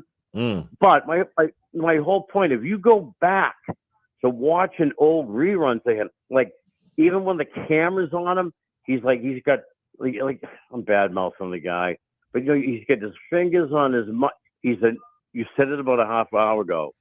He's a nervous Nelly.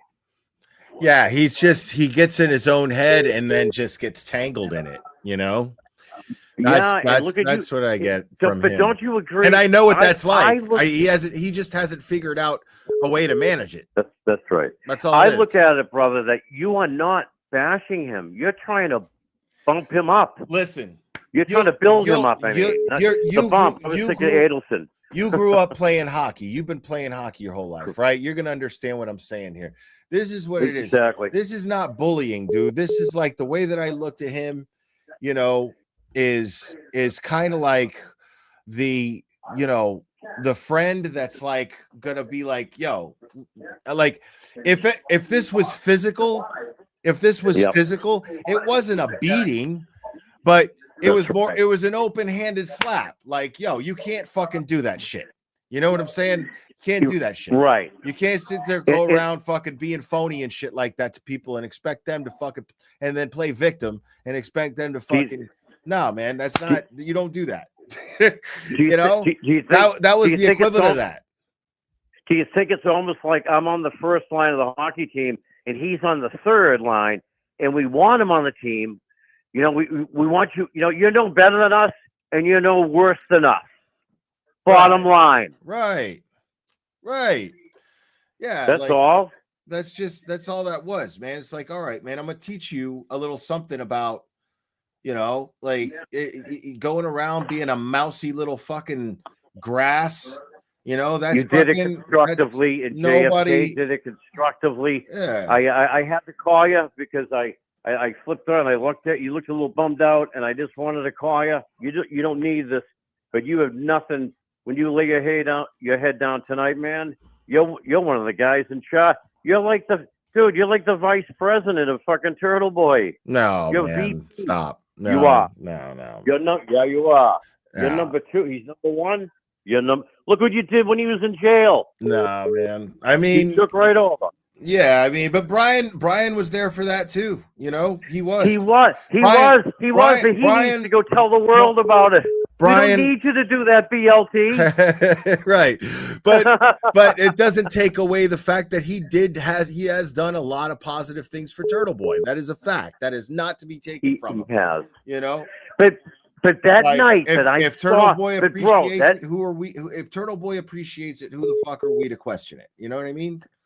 But we don't need him to say, "Well, I donated money," and Yeah. it's like, how old are you, brother? We're sorry that you lost your brother, but come on, man. Yeah. But you have done a great job, man, and keep it up, keep it going. All right, Thanks, brother? man. I appreciate you, homie. Got it. Love you, brother. You too. Bye-bye. Bye-bye. That dude's super cool, bro. Let's go, man. I still got some energy drink, y'all. Where are my fucking insomniacs? Where are my night owls?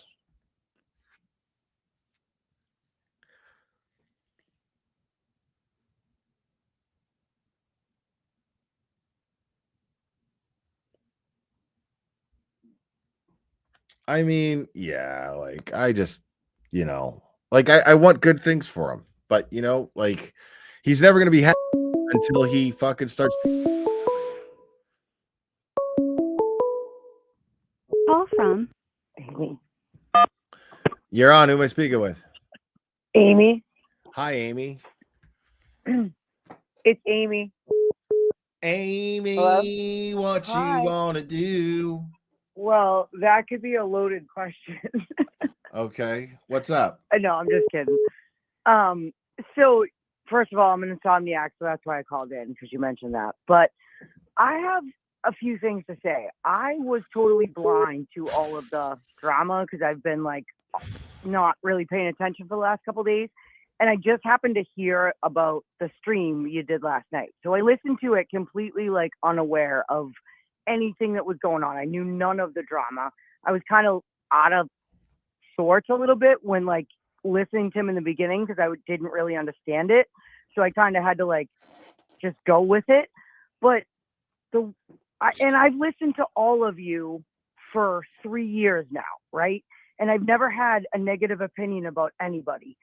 But like the way he came off was so sideways. If you really were The dude not, is really fucking delusional, bro. Like I really yeah, hope it came off like that. Because the thing is all the therapy in the world's not going to help him unless he does the work that the therapy requires. You know what I mean? Like that's what it boils down to. And I just hope that he does. And he's going to have to eat a big old piece of humble pie to get there, Yeah, totally. But I just wanted you to know from somebody that like, I obviously like, I love your show. I love a lot of the content creators. I don't have an opinion about, I think you all have your own style and that's the point. So for him to come, like, honestly, to want to come, like, this was wild to me. He invited himself up there, right? And you kept making that point, which is like, you brought yourself to this point. So if you're going to come up here, let's have a real conversation. For you to be saying like, what do you want me to say? Sorry. What do you want? You were doing, like you kept saying, you're proving my point. He was exactly proving your point. And I just kept In being due like, time, Bob. Man, shut up. Like you're just shut up. Like you're just stop, because like he's not a bad guy. Like he's just taking a role and not gonna get out of. Shut up! Oh my God, I don't care. I mean, like it was just one bad thing after another. Like I don't think it's necessary. Well, because he had no right in the whole situation. You know what I'm saying? No. Like he had nothing. Like he had no substance to be like. I was justified because I was affected personally. Like, see, that's my thing. Is I love how people are like,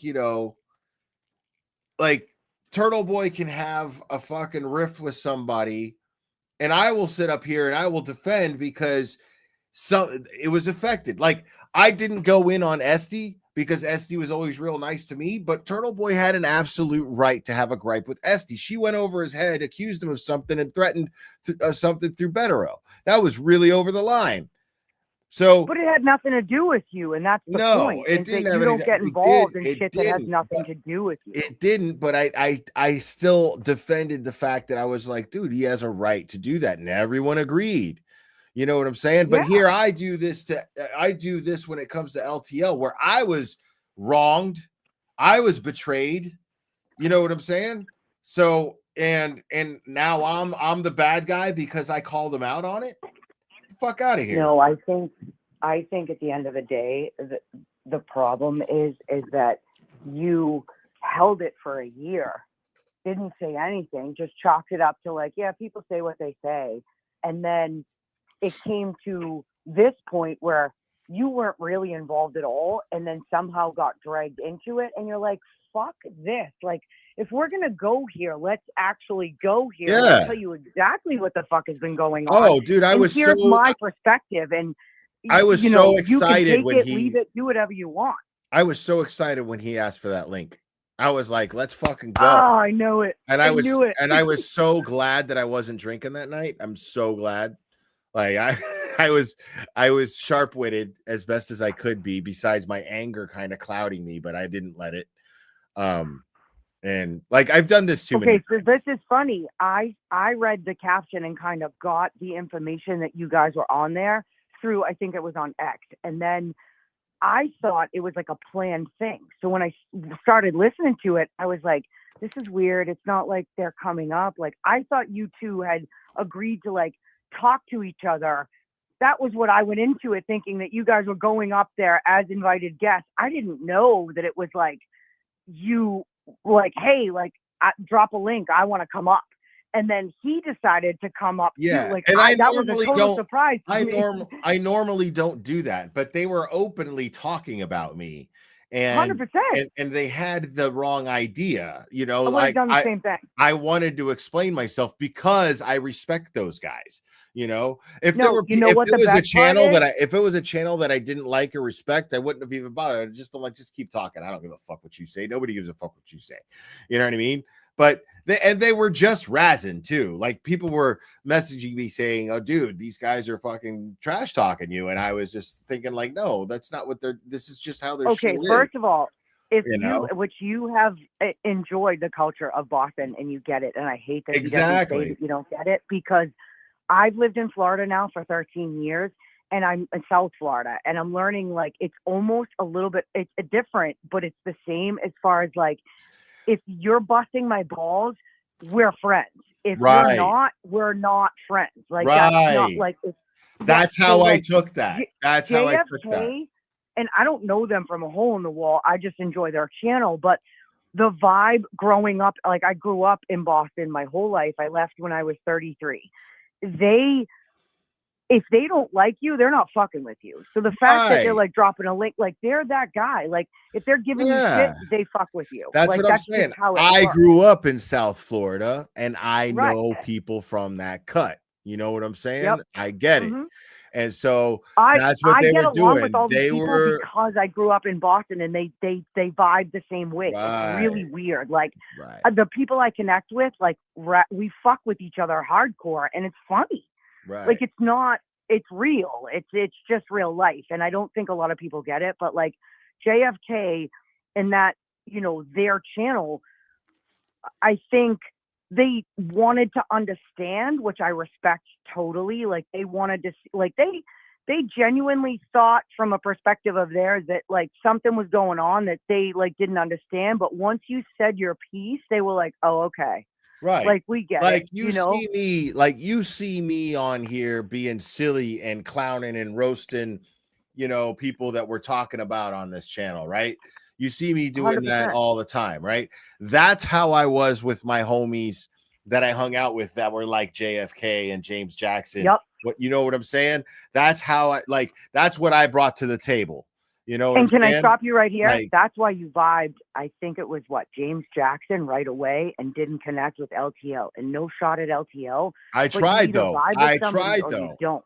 I tried though. I made an effort to vibe with LTL. Yeah. Every Sure, time you tried, but every time that I saw him in person, I did this. Literally but every it's time. authentic with the guy from JFK's show. It wasn't authentic with LTL. No No, shot to and him James or Jackson your had this. effort. James Jackson, how is it a coincidence that James Jackson was there at the same time and had the same experience with him? He was like, yo, dude, like I said, hey, I'm James Jackson. And you just turned around and just started talking to somebody else like I wasn't even there. You know what I mean? And then he's like, oh, well, I didn't know who you were. What do you mean? You covered one of my streams, dude. Like, what the fuck are you talking about? I think the best thing of it all was him trying to say he wasn't above everybody, but then saying he didn't know who you were. And I'm like, well, that's like you were in his chat. Like, you can't tell me that. And then like everything he said was backpedaling, and I just was like, oh, just stop. Just for the love of God, just stop, because none of this is, honest to God, I swear from the bottom of my heart, the more it went on, I was like, you're literally proving exactly what he's saying. Right. It's like, it's just getting worse by the second. And that's what's funny about that is that delusion. They don't get that that's what they're doing. They don't see that that's what they're doing. They feel like they're speaking gospel. You know what I'm saying? Well, the more he like talks, it's the more I was wild, bro. like, It's wild. You are delusional. Right. Yeah. Right. Because he's acting like it's gospel what he's saying, and it's like, no, dude, you sound fucking crazy, dude. Like, I was literally driving in my car, and you kept going, keep proving my point, homie. And I was like, you're proving his point, homie. Like, I was like, I talked to it like the I don't like the that podcast shit. while you're talking. Like, I'm Just like, because- dude, just- you just stop it. just because I'm good at arguing with people doesn't mean I like doing it. And I sure as fuck don't like doing it with somebody that I've been trying my best, breaking my back to get along with for the last year and a half. You know what I mean? So Well, can I be honest, Will?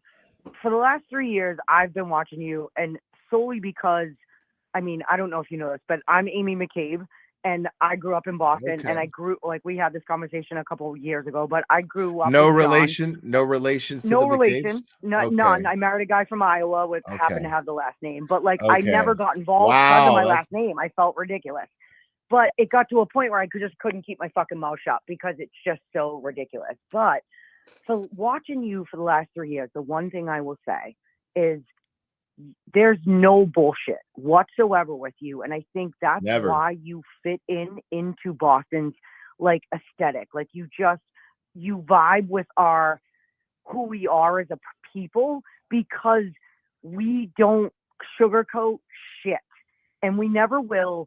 And some people either love it or they don't, and if you love it, you get it. And like you, for 3 years now, have always like stuck to your convictions. Don't tell me how to run my channel. Like, I will say what I want to talk about. I will do this. Like, if you like it, stay. If you don't, I don't give a fuck if I have 7 million Yeah. followers or 30,000. I don't care about any of that. That's point what I'm is saying. Is like if the people who unsubscribe for me from this, it's like cool, good, because we're here for your like, passion of because what the you thing like. is, but That's the thing is, just because I do something like this once in a while doesn't mean that I'm changing the format of my show. You know what I'm saying? at all. Like, it just means, hey, I'm getting some shit off my chest, and don't watch it if it's something that it's not for you. You know what I'm saying? Like, that's it. I think that, like, honestly, this whole thing would have never come to light if they didn't drag you. Like, you've been, quiet about it, like you said, for a year. Why now? Well, you dragged me into it. So yeah, I'm gonna clear the air if you're forcing me to. But like, you forced me to. So the point is like, if we're being real, you pushed me to be exactly who I have been my whole entire 7 years on YouTube, and you're expecting me to be different all of a sudden. So no, that's not going to happen. Like, I am authentic, and I will always be. And like the whole show, when it ended, I was like, good for you. Like, I literally was like that. I went into it with not knowing what I was listening to. And by the end, I thought, LTL, you really kind of just fucked up. Like, you showed all of everybody what your true colors are. And I'm sorry about that, but you did. You did. I didn't do it. He did. Nope. No, it had nothing to do with you. Everything that At all. everything that I said on the petty stream was validated from the JFK stream. Everything. I mean, I think you only come out and talk about something that like they're forcing you to do. Like that never would have happened if you weren't dragged into it. So he's like, you care. Well, no. Actually, I don't care. But what I do care about is you slandering or trying to say one thing that isn't true. So if you're going to force me to tell what actually is the truth, I will happily do that for you. I think what really set me off was him taking his shit out on people who had nothing to do with nothing. You know, like on that mass level, the way that he did. And it just really bugged me, man. It got under my skin. And I think that's what really like set me off to be like, all right, I'm just going to do a fucking petty stream and lay out exactly why I think this dude's fucking motives are questionable. But had his motives never been questionable, you wouldn't have done the petty stream. So here he is trying to explain that, oh, you did a 3-hour stream about me. Well, why did I do right. that? He's trying to imply, well, it's because you're so obsessed with me. It's like, no. But no, why did I do that? Well, you dragged me into some bullshit that I had no intentions of ever speaking about. But if you want me to, let's lay it out on the table. Like, again, you're a Bostonian because that's what we do. The question is, right, like it's almost like he just can't even relate to where he's even from. But yeah. It's funny to me because oh God, what was I gonna say? I don't know. I smoke weed too. I'm sorry. Yeah, and it's late, it happens. It's late. And if you need to go now, it's fine. I've like aired out everything. No, but man, like, I had a point. I've listened to you for 3 years, and I'll end it with this. I went into that like blinded. Really, I didn't listen. I didn't even know you had done a stream. Like I try to do lives, but I catch up when I can. And I missed the night before, but then I heard about the JFK show, and I was like, okay, I'll catch that because I'm driving around all day. And I went into it blind, and at the end, I was like, wow, he's like so far off. Like he doesn't even realize like how he. That's what's wild. Like, is if he you were doesn't coming up he to doesn't be like, see let's it. clear the air. That is not what you did. He doesn't. On any level. He's not aware of how full of shit he is. Yeah. Like he has and that no was so evident, and I didn't awareness. realize it. As a listener who like enjoyed his content, like I'll be honest, like I thought, you know, this is the thing from somebody who isn't a content, who isn't on YouTube, who just is just a fan of like trying to get information about things that like I don't have access to, especially from my hometown, or like the Karen Reed trial has opened my eyes. Hey, hold on a second. Hold on a second. I gotta read this comment. I am a broken unit in the last 12 years, and we have some shorty times. Learn how to cope and look in one's heart and hope he gets some good advice. I am a broken unit the last 12 years. A broken unit. What'd you do? Sleep with Cherry? Oh my God. Oh my God. Oh, crusty panties. Oh man.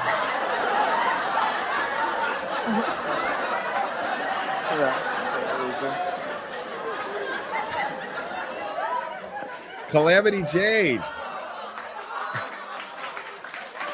Are you talking to me or no? No, I'm reading a thing on the bottom. Okay, keep going. I'm sorry. Member for 40 months, dude. That's crazy. Glare anniversary, 4 years of your ass glare. Just kidding. Before trials, justice every case. 11:5 shit talks, but 4 years going on. That's amazing. Yeah, Calamity Jade, 4 years following me, dude. That's fucking dope. You see what I'm saying? Like, people who know me stick with me, man.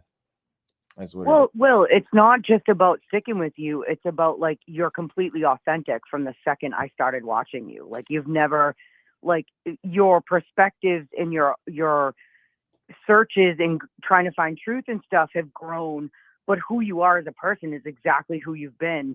And I can't say the same for all of the other creators, but what I will say is that you're all different. And for some, and that's what we like as like the seekers of creators is like, I don't want to go to the Glare and see the Glare 7 times. I want to go to, you know, Turtle Boy, and I want to go to you, and I want to go to whoever. And, you know, like, I watched Yianetti tonight on, Defense Diaries. I don't know if you've caught that, but it was Yeah, just fucking man. amazing. Bob's in the. Hold on, I got to give Bob a shout out. He's in the chat, and Bob, man, he threw me a bone. I got to say thank you to him since he's in the chat because he threw me a That bone. was a crazy man, good interview. and asked Yianetti about the shoe, and Yianetti shut me down, but it was cool of Bob and Allie to throw me that bone and ask Yianetti about that.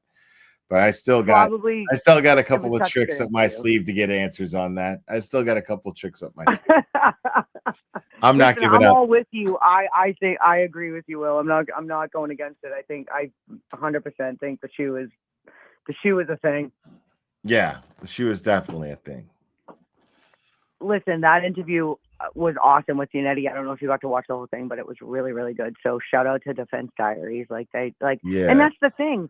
All of the different people, Nurse Kim, like adore her. Like, you know what I love about her is like the besties and like I feel like when I watch her, I'm watching my best friend from home. When I watch you, I feel like I'm watching one of my guy let me friends tell you just, like, something, giving me the man. shit. Nurse Kim is one of a kind. There's like what's cool about Nurse Kim is like she is just naturally awesome and funny and witty, and she does it so effortlessly, and she's very humble on top of it, and there's nobody like her. She's not like she's a natural. It's 100% authentic. She's like completely that, original. And again, that's what it is about you all. Is the authenticity of it. And for I don't want to drag him through the mud, but for him to say like these streams are all like, you know, positioned to like affect him. If I'm being honest, from somebody who watches all of you, you are very mindful. And I wanted to speak out about this. How you stream around your other creators. Like you constantly note that like, hey, I'm going to cut this short because so-and-so is going on this one and I want to catch that. Or I'm not going to stream theirs because it would take away from them. Like you are probably one of the most conscious creators I watch and mindful about all your other creators. So for someone to like come at you like that really bothered me because it's just not true. Like it's just not true. From somebody that's been watching for a long time, it's just not real. It's a lie. It sucks, and I'm sorry. Like that's all. You can hang up on me now. Like seriously, it's just not true. I'm sorry, I was ignoring you. What? I'm just kidding. I'm just kidding. Okay. You said something about always being conscious. What? I missed that. No, I'm just saying you guys are all different. For someone to, like no, him I got all that. No, I appreciate everything you were saying. Yeah, that's all. Like it's you guys are all different for a reason, and you're all great for your own reasons, and that's that. Like so, that's all crap. So. That's it. That's all I wanted to come on and say is like, you're the best. You're all the best. Like I love all of you the same, except he can't come after you all with not truthful shit. And then the rest of us are just going to eat it. Like that's not how it works. Right. I'm not. I mean, no. Like I applaud JFK for being the kind of, you know, that's what I'm trying to say. I applaud JFK for being a bigger man than me and just being super nice to the dude and being more empathetic about him. And even though I'm trying to practice being more empathetic, but the problem is that I'm also very much a man of principle. And I feel like if somebody has to give this dude a wake up call, you know, or at least make the effort to. And if he takes it, then whatever. But if he doesn't, then that's his problem. But at least I tried. You know? Yeah, and you did a good job. So I will say one last thing. If that was a bunch of females, that never would have gone the way it went. Like, I was thinking to myself while it was going on, like when you were kind of like just giving it to him because he deserved it. And I won't repeat what was said, but like in the you know, JFK in there, like, we're like, oh, damn. Like, it is what it is. Females would have lost their minds, but like men just handle things differently. Like my husband listened to it after and he's like, yeah, if that was a bunch of women, I was like, I know, I thought the same thing. Like it would have been, a whole different screaming match. But you guys like hashed it out. You got to say what you got to say. And like, I think people needed to hear it because I had no idea. Yeah. Like it's stuff that I've just been seeing forever. But it's stuff that doesn't make me feel one way or another about somebody. It just makes me form an opinion and go, okay, like I've assessed this person as what type of a person they are. I loved what you said. You know what I mean? Like I set boundary lines. I feel right. I don't feel one way or another. I just know that I need to set boundary lines with somebody like you. And I've never felt something more. I was like, that is such a perfect thing to say because it's. People need to do that in their lives and they don't realize it. Like one of the A's in Glare is acceptance, man. Like I accept that he's like that, but it's not my problem to change him. You know what I'm saying? Like it's like I can make a fucking effort and just make him aware of like you're sitting here, you're hyper focused on my shit, but you don't realize that you're sitting here trying to twist that around on me like I'm hyper focused on your shit and I barely know you exist half the time. I keep hearing everywhere I turn around is how much you're fucking trash talking me and trying to turn people on me. That's all I'm ever hearing everywhere I turn around, but I just never let it bother me. I just went on doing what I do here. You know what I mean? But because it's all about what you're really about, which is like getting justice for whatever you think is like purposeful, like whatever is unjust in my mind. Like I feel like you focus on what is unjust and fight for that, whatever that cause may be at the time, because everything moves on, right? But I feel it just got to a point where it's like, why do I have to put up with this? Why do I have to? What rule is there? You don't have to explain yourself where I have to fucking get along with every single fucking person in this community because what? Because of appearances? Fuck off with that shit. You know what I mean? Like we're human. I don't have to fucking get along with everybody. I don't have to like everybody. I don't have to fucking interact with everybody. I don't have to sit here and play politics. I'm not a fucking politician, dude. I'm a loudmouth. No, and I'll act like a fucking I kind of laughed a 15-year-old. little bit. I come up here. I act like a fucking immature 15-year-old, and people fucking are entertained by it. And that is the extent of what I should be expected of. Period. I mean, I don't really get the whole, like, I did this, you did that. Like, you and everyone else that I've listened to, aside from him, from what I got out of that stream, was just what you all were saying was, like, he was keeping tabs on what everybody had done. He clearly was.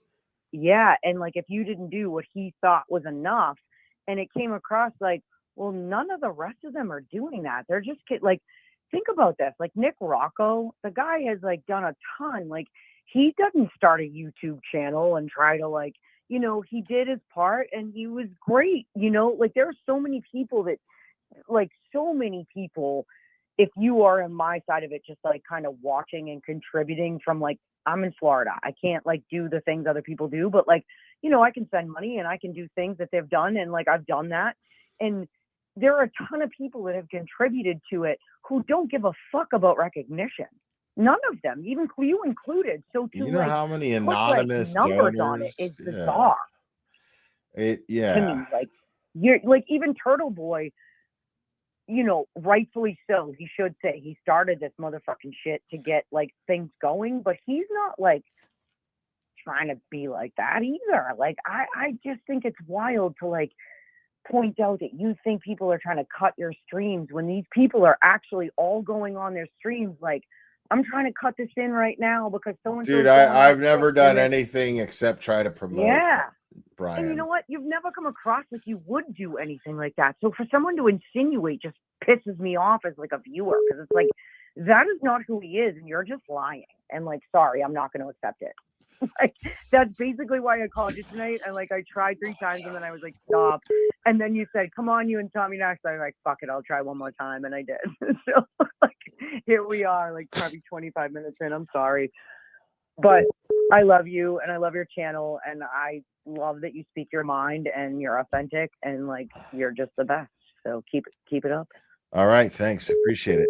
All right, man. Have a good night. You too. Bye-bye. Oh, shit, they hung up. Fuck.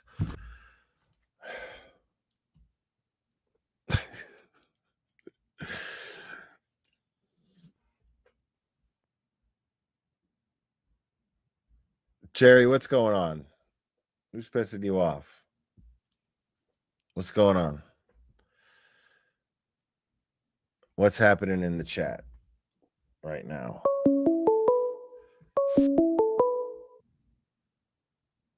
Call from.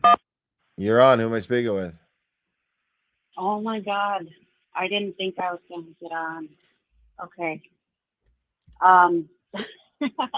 This is Jen P. I don't know if you even know me. Like, I've been watching you since Bullhorn Betty got in that first lawsuit with that guy that was talking shit about her. Do you remember that? He's not even on anymore. He left YouTube because of his family. He was like freaked out and Summer Wells stuff. Oh, like, you're talking about Crude AF. Yes. Yeah, Yes, Crude. yes, Yeah. thank you. Yeah. Is he still That around? dude is so cool, man. Yeah, man. He still does the geek room and shit. They just don't do Bullhorn Betty, you know. But Right. I think the geek room is still around. I like those guys. Yeah. Oh my God. Yeah. Yeah. I've been watching you since then, and you know, I didn't like you in the beginning, but you really you grew on me. How many years ago was that? I mean, That was like at least 3, maybe 4. probably 4. But anyway, you grew on me, and you know, yeah, there's just so much to say. Like, I one mean, thing the that thing is there's a reason for that. Okay. for what? Do you know what that is? Why I grew on For you? what? Because you're authentic, and I realized that. Because I'm dope as fuck. Huh? Wait, what'd you say? Because I'm dope as fuck. Yeah, you are. You're cool. Yeah. I'm a ball of anxiety myself, so I don't really chat in chat. That's why I'm like, you probably don't even know me. But what pissed me off was like so many people were going after you because you were bullying Brian and saying like, you know, how dare you go after his mental health? But I've been watching you go through your journey over the past 4 years, and you have come such a long way. That's what I wanted to say. Like, you know, God, I've watched you like drunk, pass out on live streams,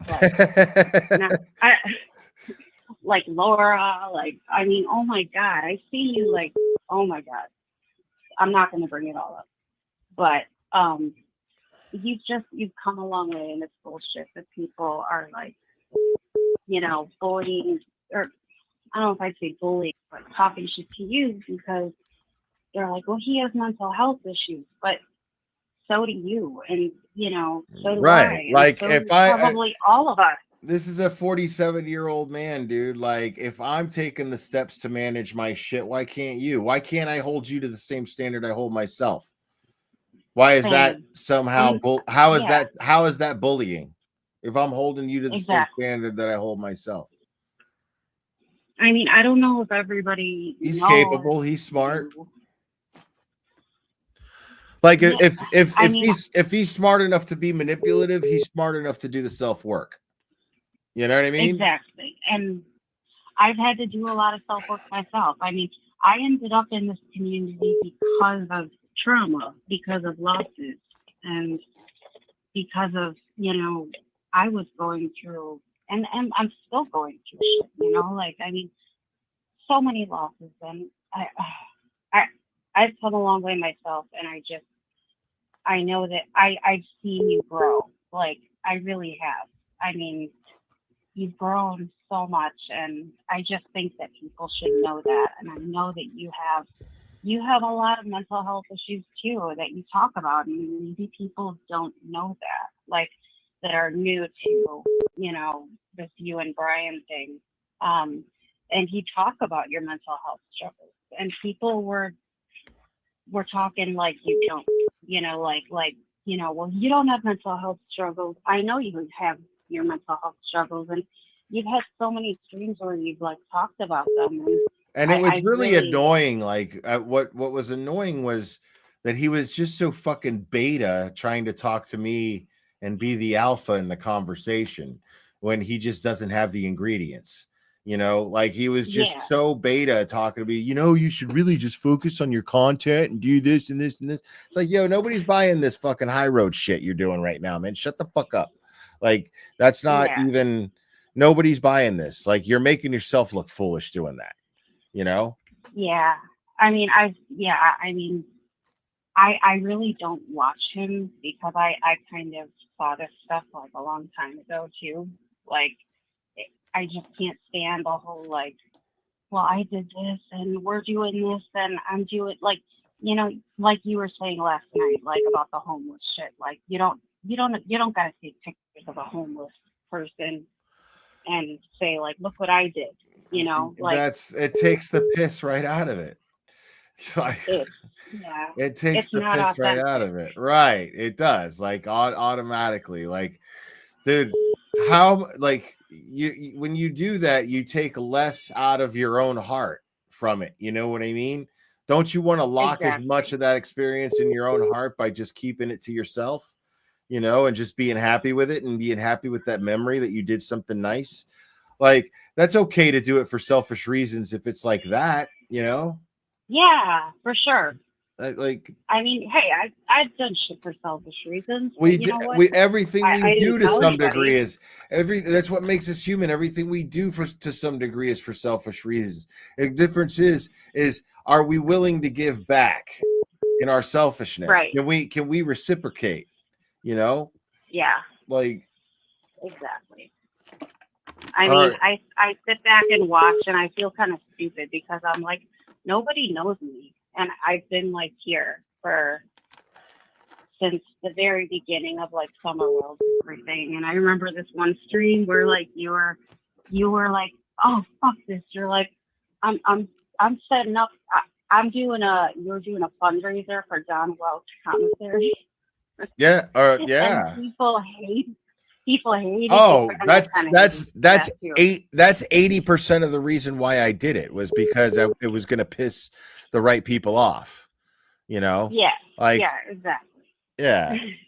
Because I didn't think Don Wells was a bad guy. I thought he was just stupid, you know? Exactly. And so like I was like, fuck these people. I was like, I want that dude to have all the ding dongs, all the Cheez-Its, all the Chex Mix, all the fucking Reese's. I want that dude to be like to have a fucking like a cornucopia of commissary in his cell.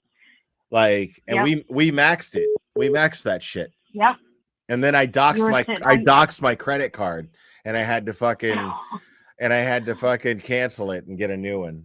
Oh my god, I remember that. Yeah. Because I had to prove I had to prove that I donated all the money, you know?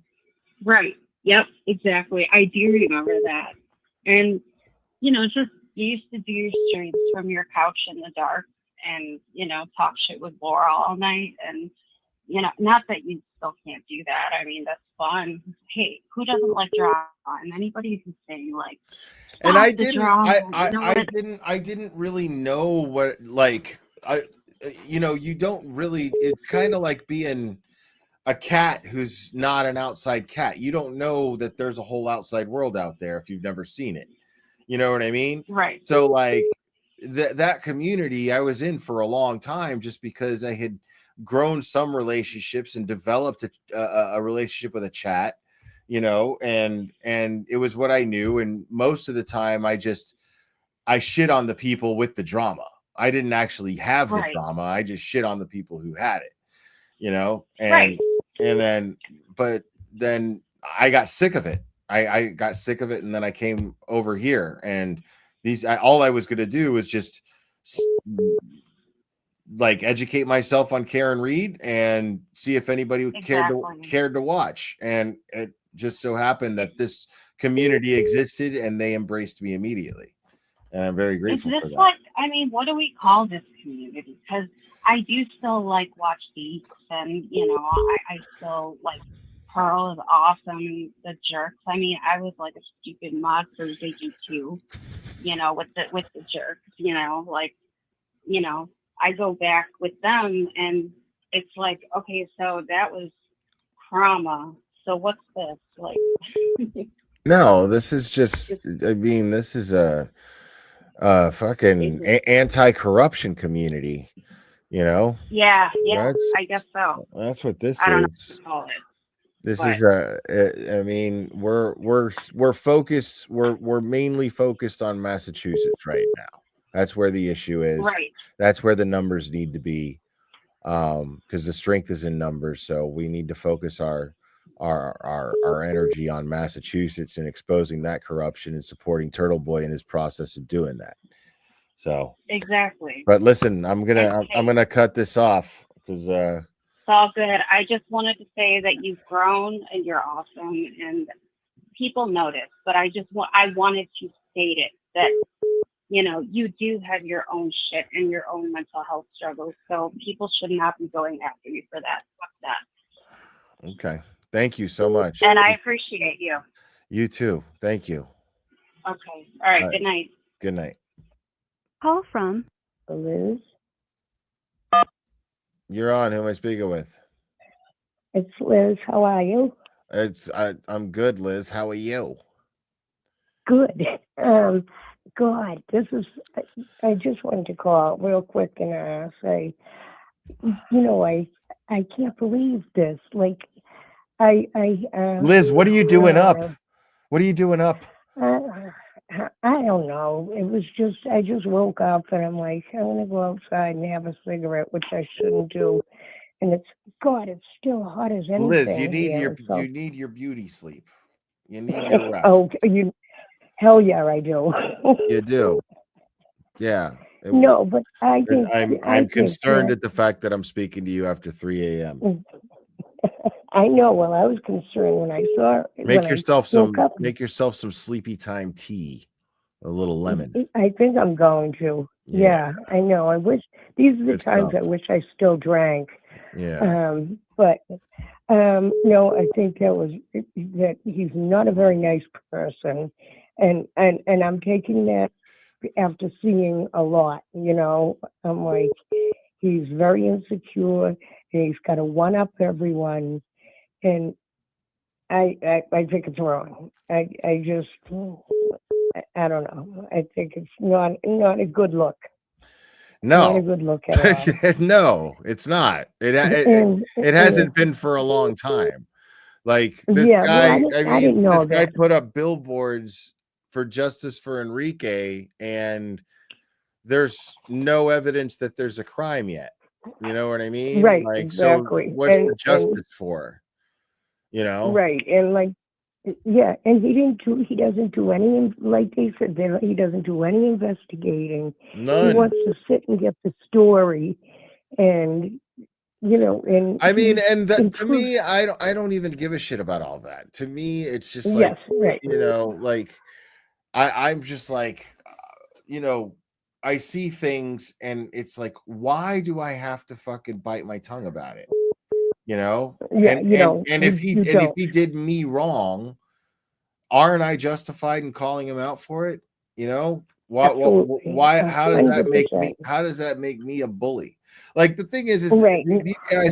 these guys were all like, oh, you know, you had 2.2 thousand people watching, and I'm like, yeah. What does that tell you? That tells you that there's 2.2 thousand people that agree with me about LTL, that they're like, oh my God, finally somebody's saying it. That's what was going on. Right. Which I didn't know all that, to be honest with you. I didn't know all that, but listening, I was like, wow, that's kind of scummy. But, you know, I'm glad you did say something, and it's too bad for him. You know, you want to swear around. I didn't do the stuff he did. I didn't do the stuff that I'm calling him out for. You know what I'm saying? No, because you're a better person. You know, it's that simple. You're a I better mean, person. I wouldn't go as far as to say that. I wouldn't go as far as to say that. What I would say is, I'm more, you know, I'm out of the hole and he's still there, you know, and Yeah. I threw him a rope. You know what I'm saying? Right. It's up to him to climb it, you know. And But I'm out of the hole. And I've the been shit in that about hole. Boston. Yeah, the shit about Boston pissed me off. How dare he? And, you know, you're as much as a Bostonian as any of us. You know, that's how it is. That's how we are. You know, you're one of us. You don't do that. Yeah, That's bullshit. yeah, there's a lot of people who say the same thing, Liz, and I'm really, really grateful. Like, I mean, Yeah. I've been up there like what 6 times, and every single time I'm embraced with like all the love, in the world, Yeah. you know. So Right, but it doesn't matter if you only I didn't made it think once. because of this and because of the chats that I get every time I go live, I didn't think anything of what he said. What I wanted to do was prove to him how delusional he is by putting up that poll, because that was pretty much a landslide, you know, like Absolutely 86%, you know what I'm saying, dude? Like that's and there was like 4,000 votes or something like that. Like, come on, you know. Yeah. He was wrong, and he got called out on it, and you know that's it. That's it. But you I just want to let you know you're as much as a Bostonian as I am. So you just keep being you, and you know, fuck the haters. That's it. Yeah, thank you so much. I appreciate it, Liz. Have a good night. All right, you have a good night. Bye, honey. Get some sleep. All right, folks. That's it for that. Yeah, Paul Ward is saying LTL said jumped on the case after he started on it like it was a problem. Surely you want everyone on it and exposing it. It's not his balls. It's not even it, Paul Ward. We got a minute since you're new to the chat. That's not even the point. The point is that he's fucking wrong. He's lying. He's projecting. I'll show you right now. Here is my first live stream of Karen Reed. This is my first live stream, Paul Ward, of Karen Reed. If you notice the date right here, as you can see my cursor, September 22nd, 2023. Now look at this one. This is Brian's LTL's first Karen Reed live stream.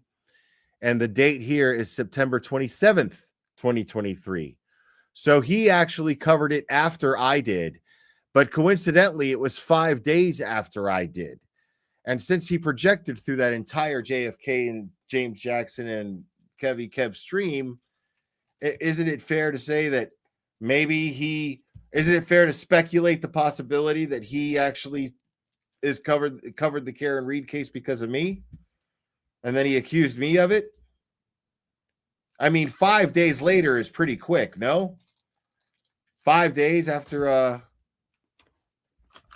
5 days after I do my live stream, and then later he accuses me of doing this Karen Reed stream because he did it. Get real.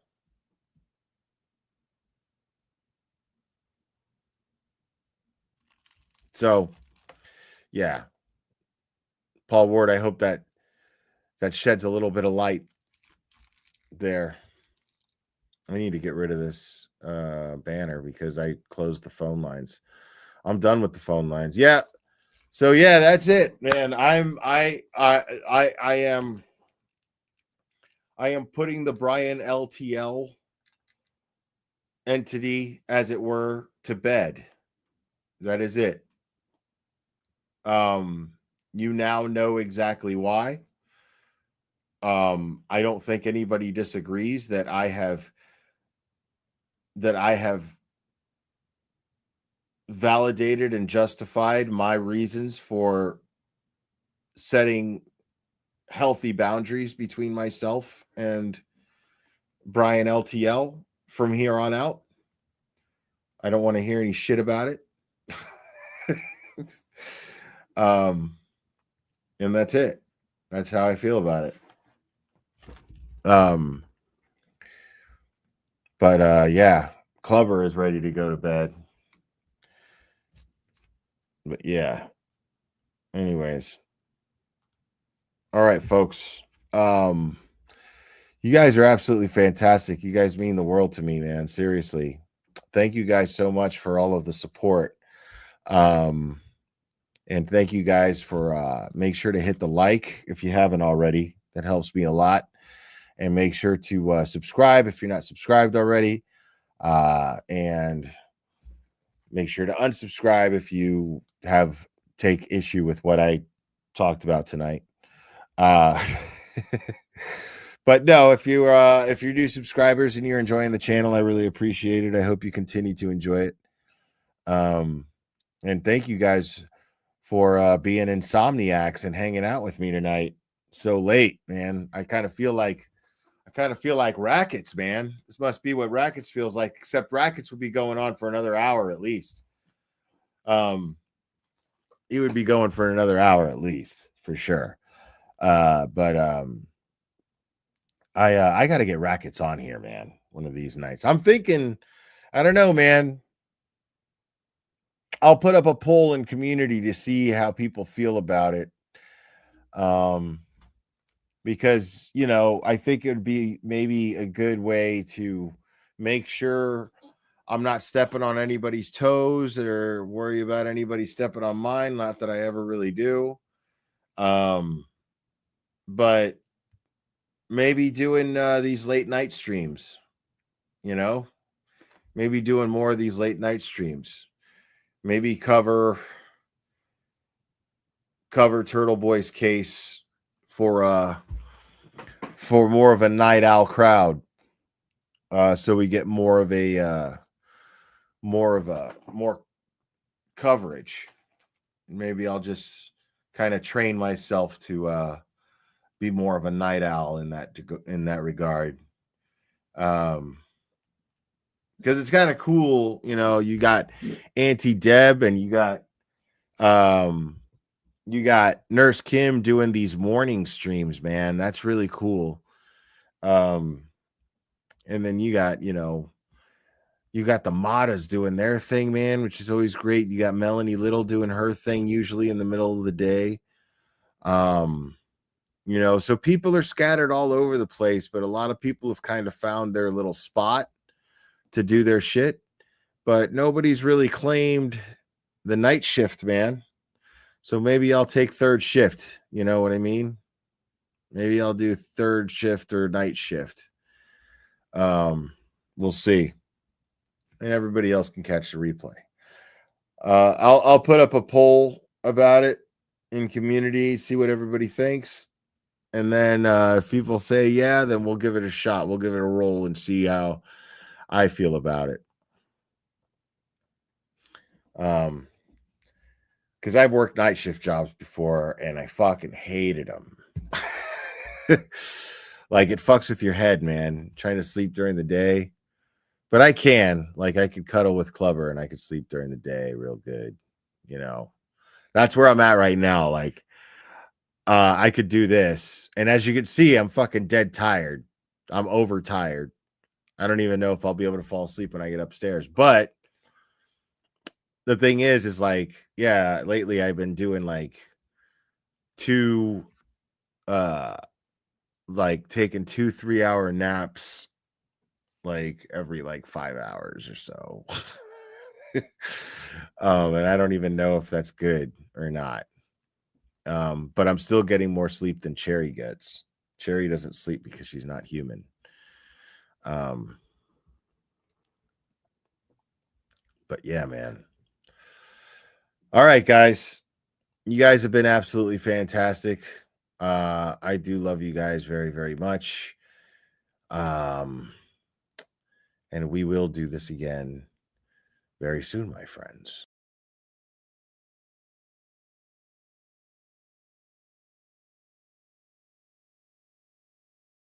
to the glare.